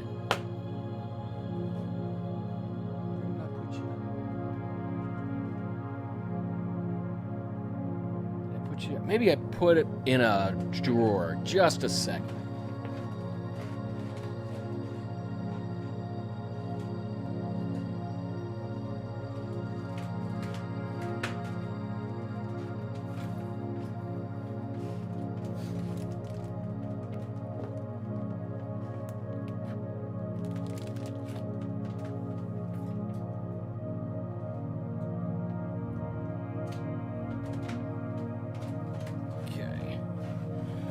There we go.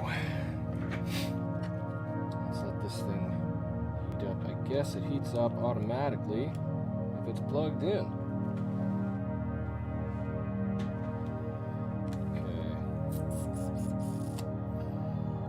Okay. Let's use something. Let's use that. gonna stay. You're not gonna stay. Of course it's not gonna stay. Need a longer extension cable.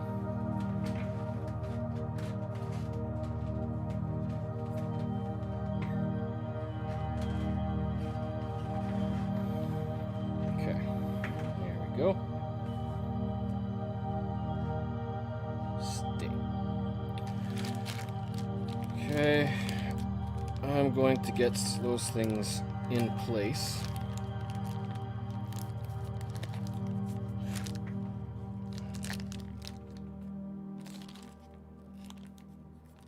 This is a resealable bag of glue sticks. Resealable?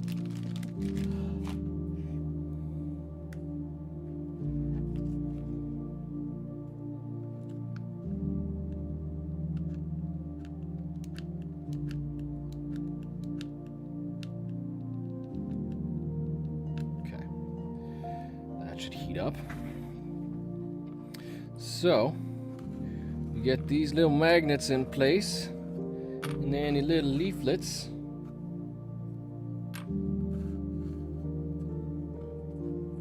And we have an optional path tag holder, path tag display case, shadow box of sorts.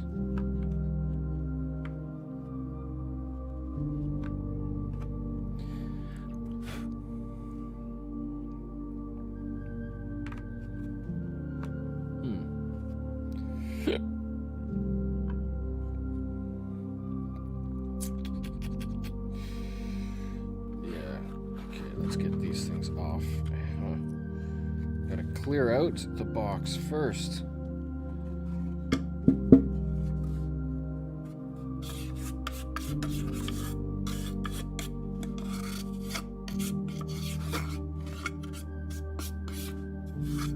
And you know what?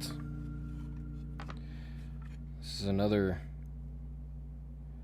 benefit to the flame. Whoops.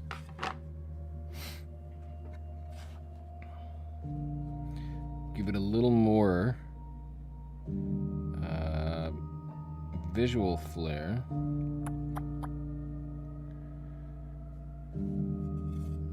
By burning the creases.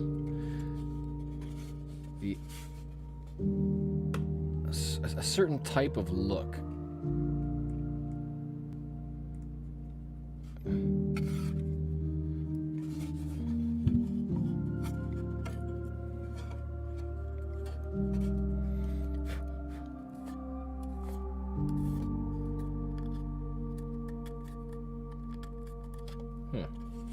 And it'll help hide some of the imperfections in the wood.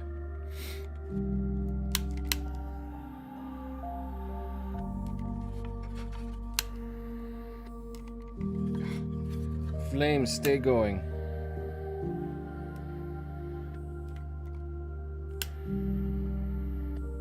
Ah.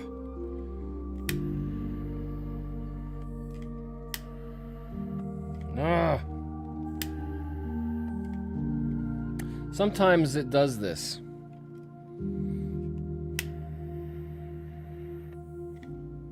It might have to do with the angle.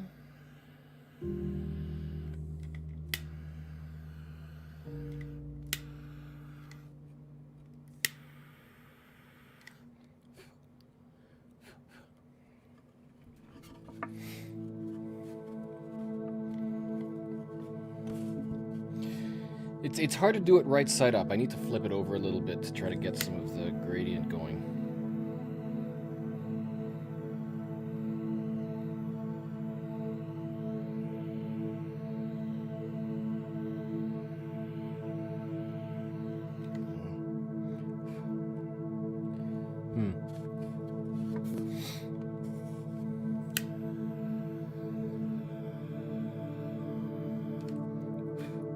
It's not quite doing what I wanted it to do.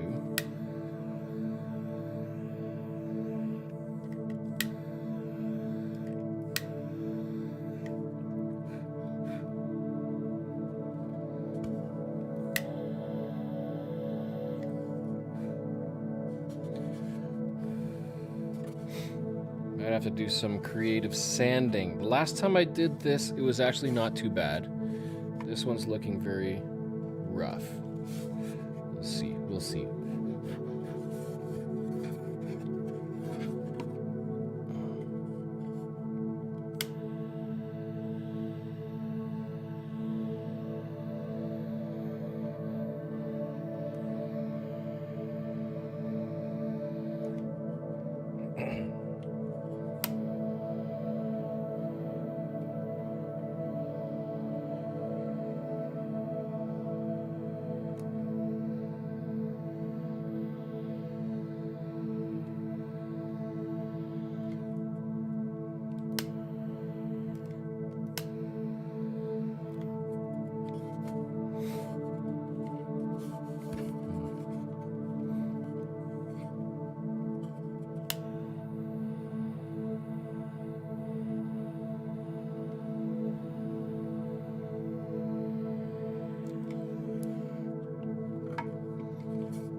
Just got to make it look all intentional. That's the thing.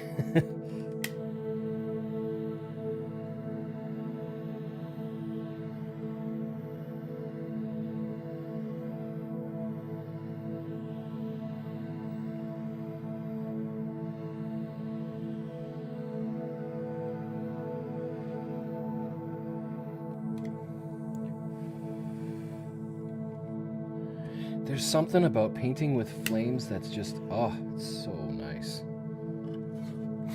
I can now see, there was many, many years ago, I was in Mexico, and there was a street artist, and he was painting, he was using a flamethrower and different paint, spray paints with objects to create, in just watching him take that flamethrower over the painting. Oh, it was so cool. It was so neat. And I've got 3 of those pictures of his hanging on my wall. I had to get them.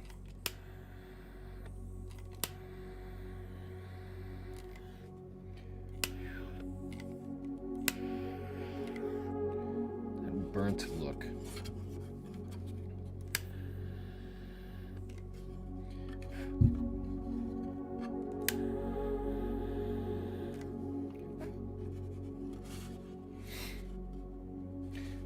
Actually, that might not turn out too badly, even with the imperfections. Thanks, Tom, for the reminder.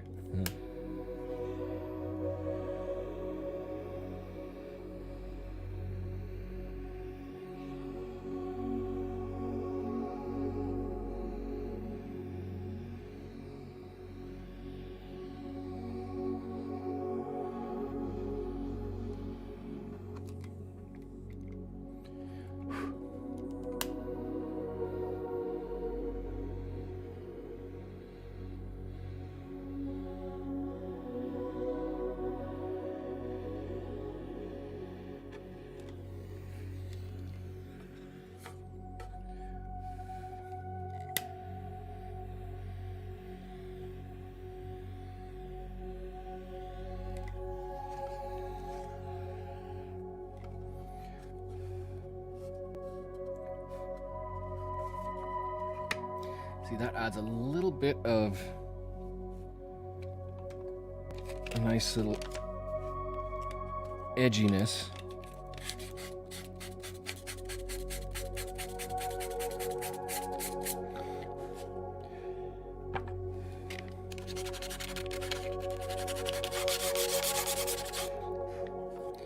And then just to soften up the edge, the surface of this wood, a little bit of sanding.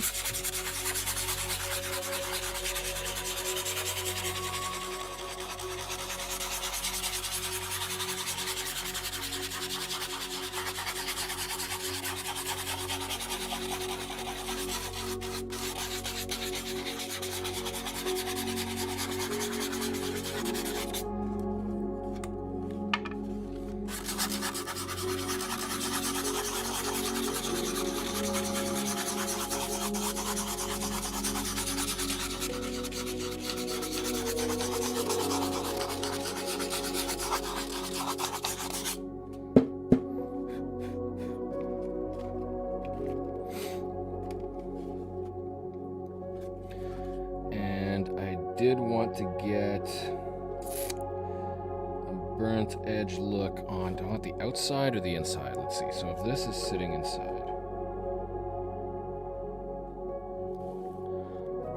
and you know what? Actually, oops. Yes, it's on. Good. Glue gun is on. Let's move you somewhere else.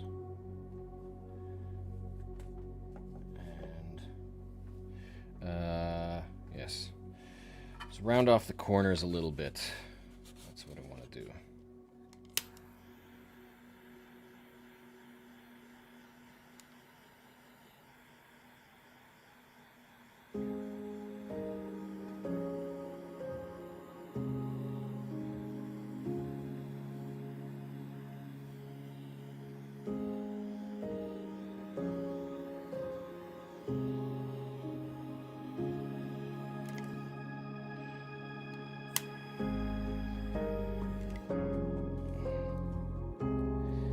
Easy.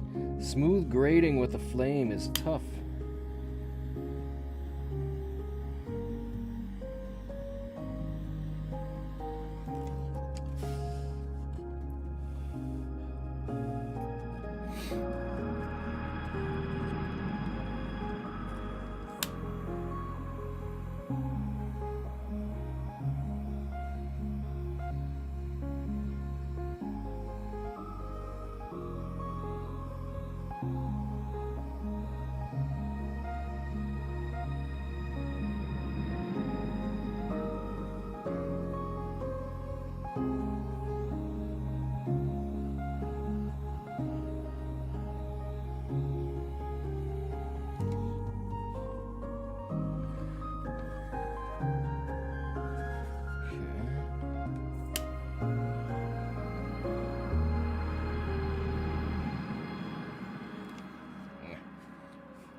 Hey, Mini Mag, welcome.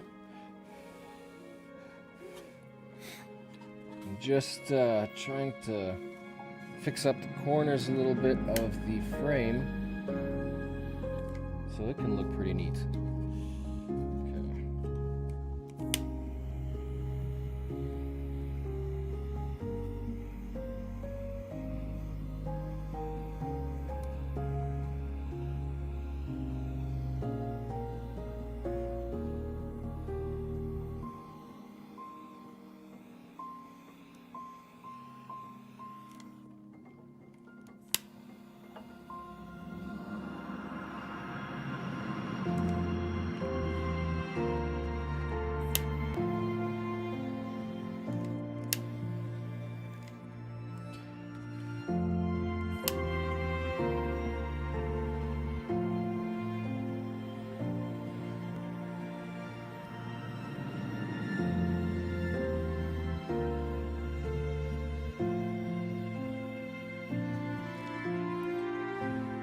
It's going to be a lot of sanding to try to smooth out some of that clumpiness.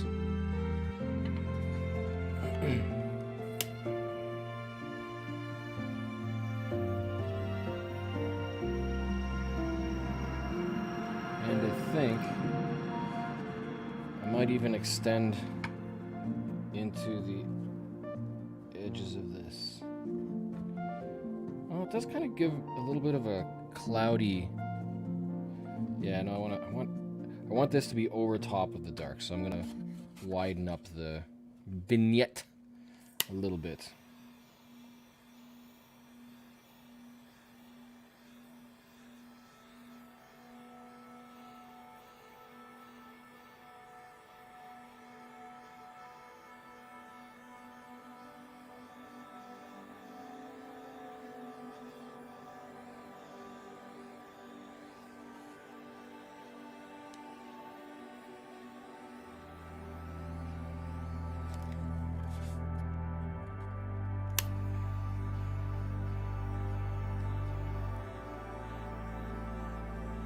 Ooh, oh, ouch, ouch. Ah! I'm getting impatient. Come on. Even. Feel the flow.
That adds a nice little framing to it.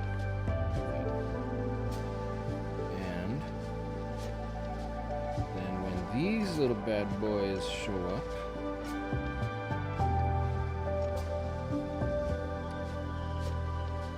we get some nice atmosphere. Okay. Let us glue and get these ready to go. We have 15 minutes before Gadget Talk starts. So I'm pretty confident this is not going to be done by the end of this stream. Oh,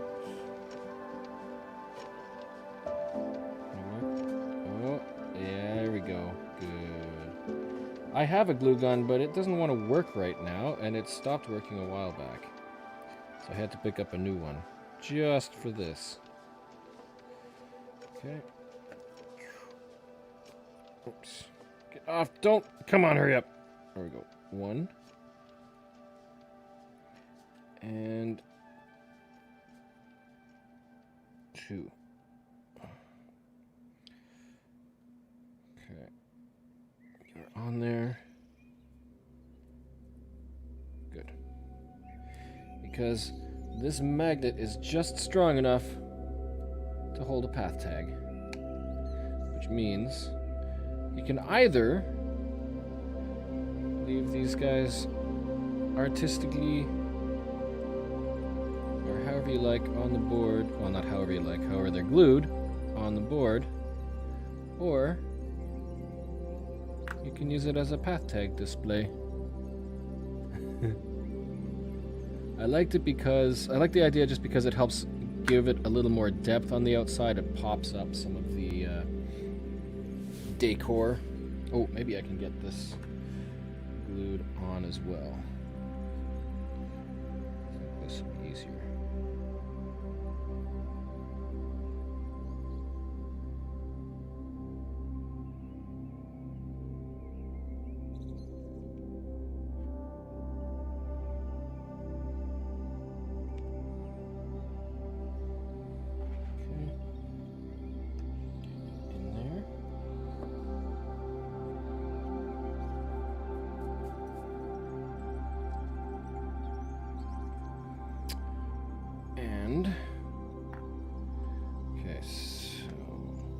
Issue with this is now being raised.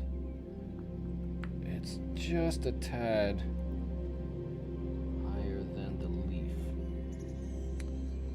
So, one option is to have one leaf up there, or what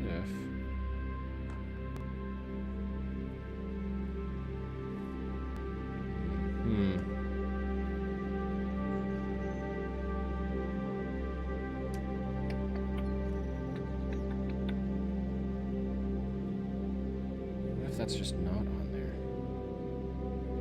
1, 2.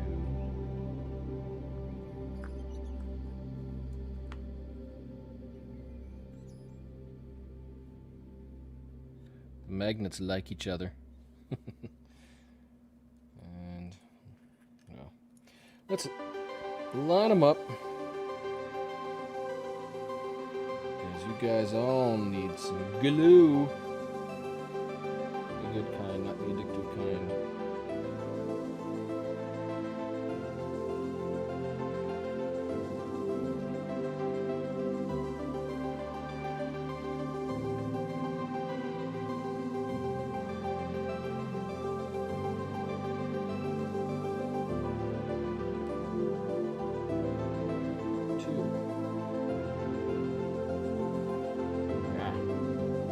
Forgot how stringy glue guns can be. 3. Ah!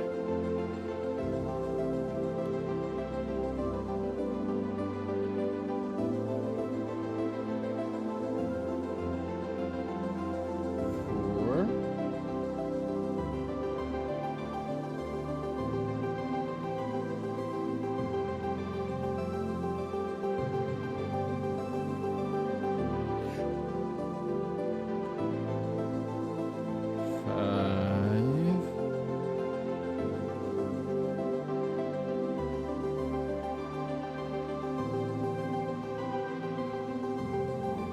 1 more.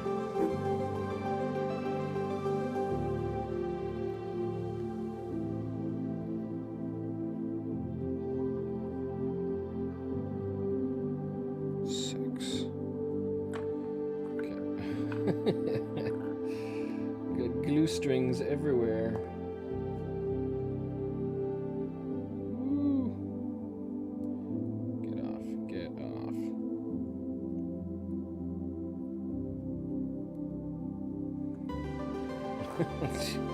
All of these pieces are connected with one long glue string.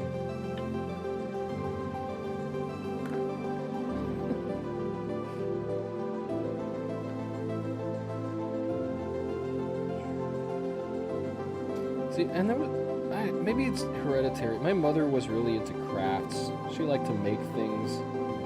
Not like super high quality stuff, just make things, just create. And there's something about just, being creative. It doesn't have to be like professional $1 million art.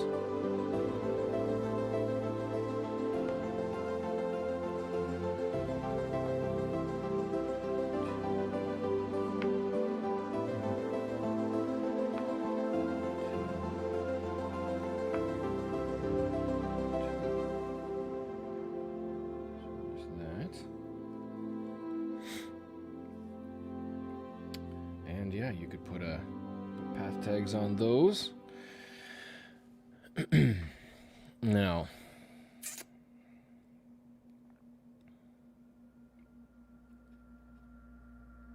I really do, I kind of want to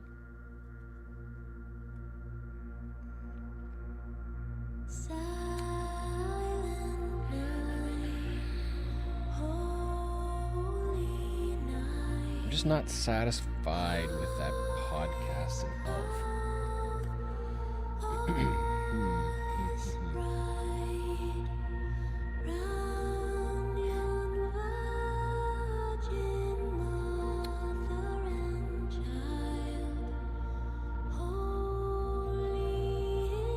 I feel like it would pop out if there was more shading behind podcasts.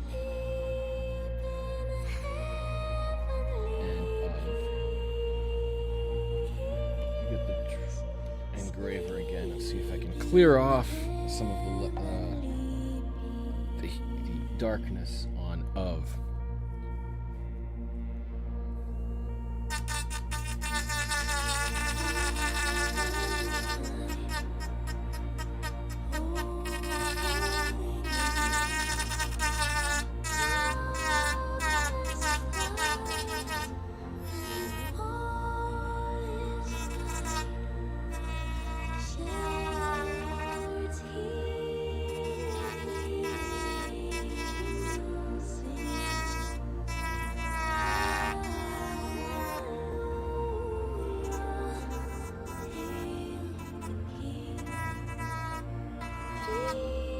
You gotta be so careful. So fragile.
Okay, I'm gonna do one last blast because it is almost 9 o'clock. Let's see what happens. This is the final big flame that artist on the road did just to finish things off. I don't know. Just want to darken the area from podcasting up, and then lighten up podcast again. But that will not be in this live stream.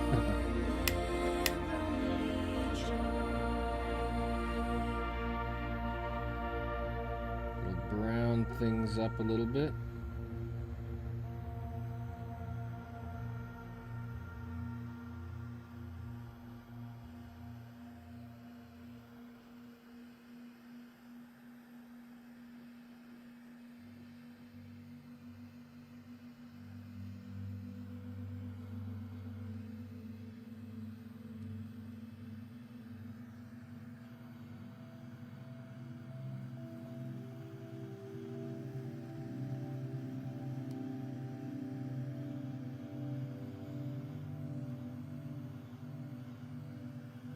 But actually, I kind of like that.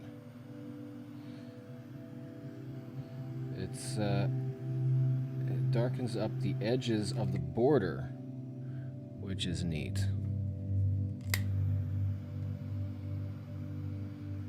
But if we focus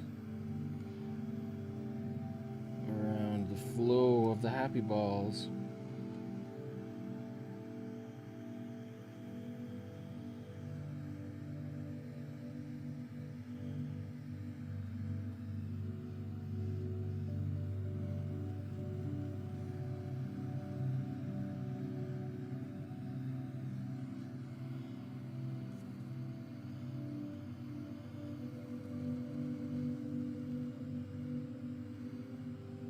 or just the whole thing.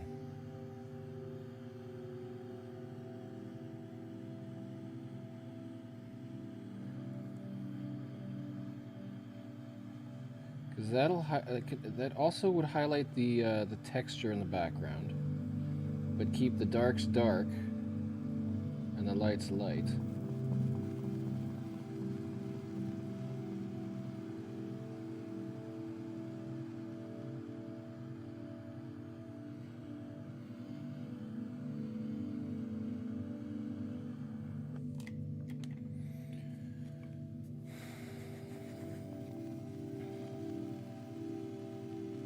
Well, I'm going to have to play with this just a little bit more because I think I do want to make sure that podcast gets popped out from the background, and I don't want to affect the of too much.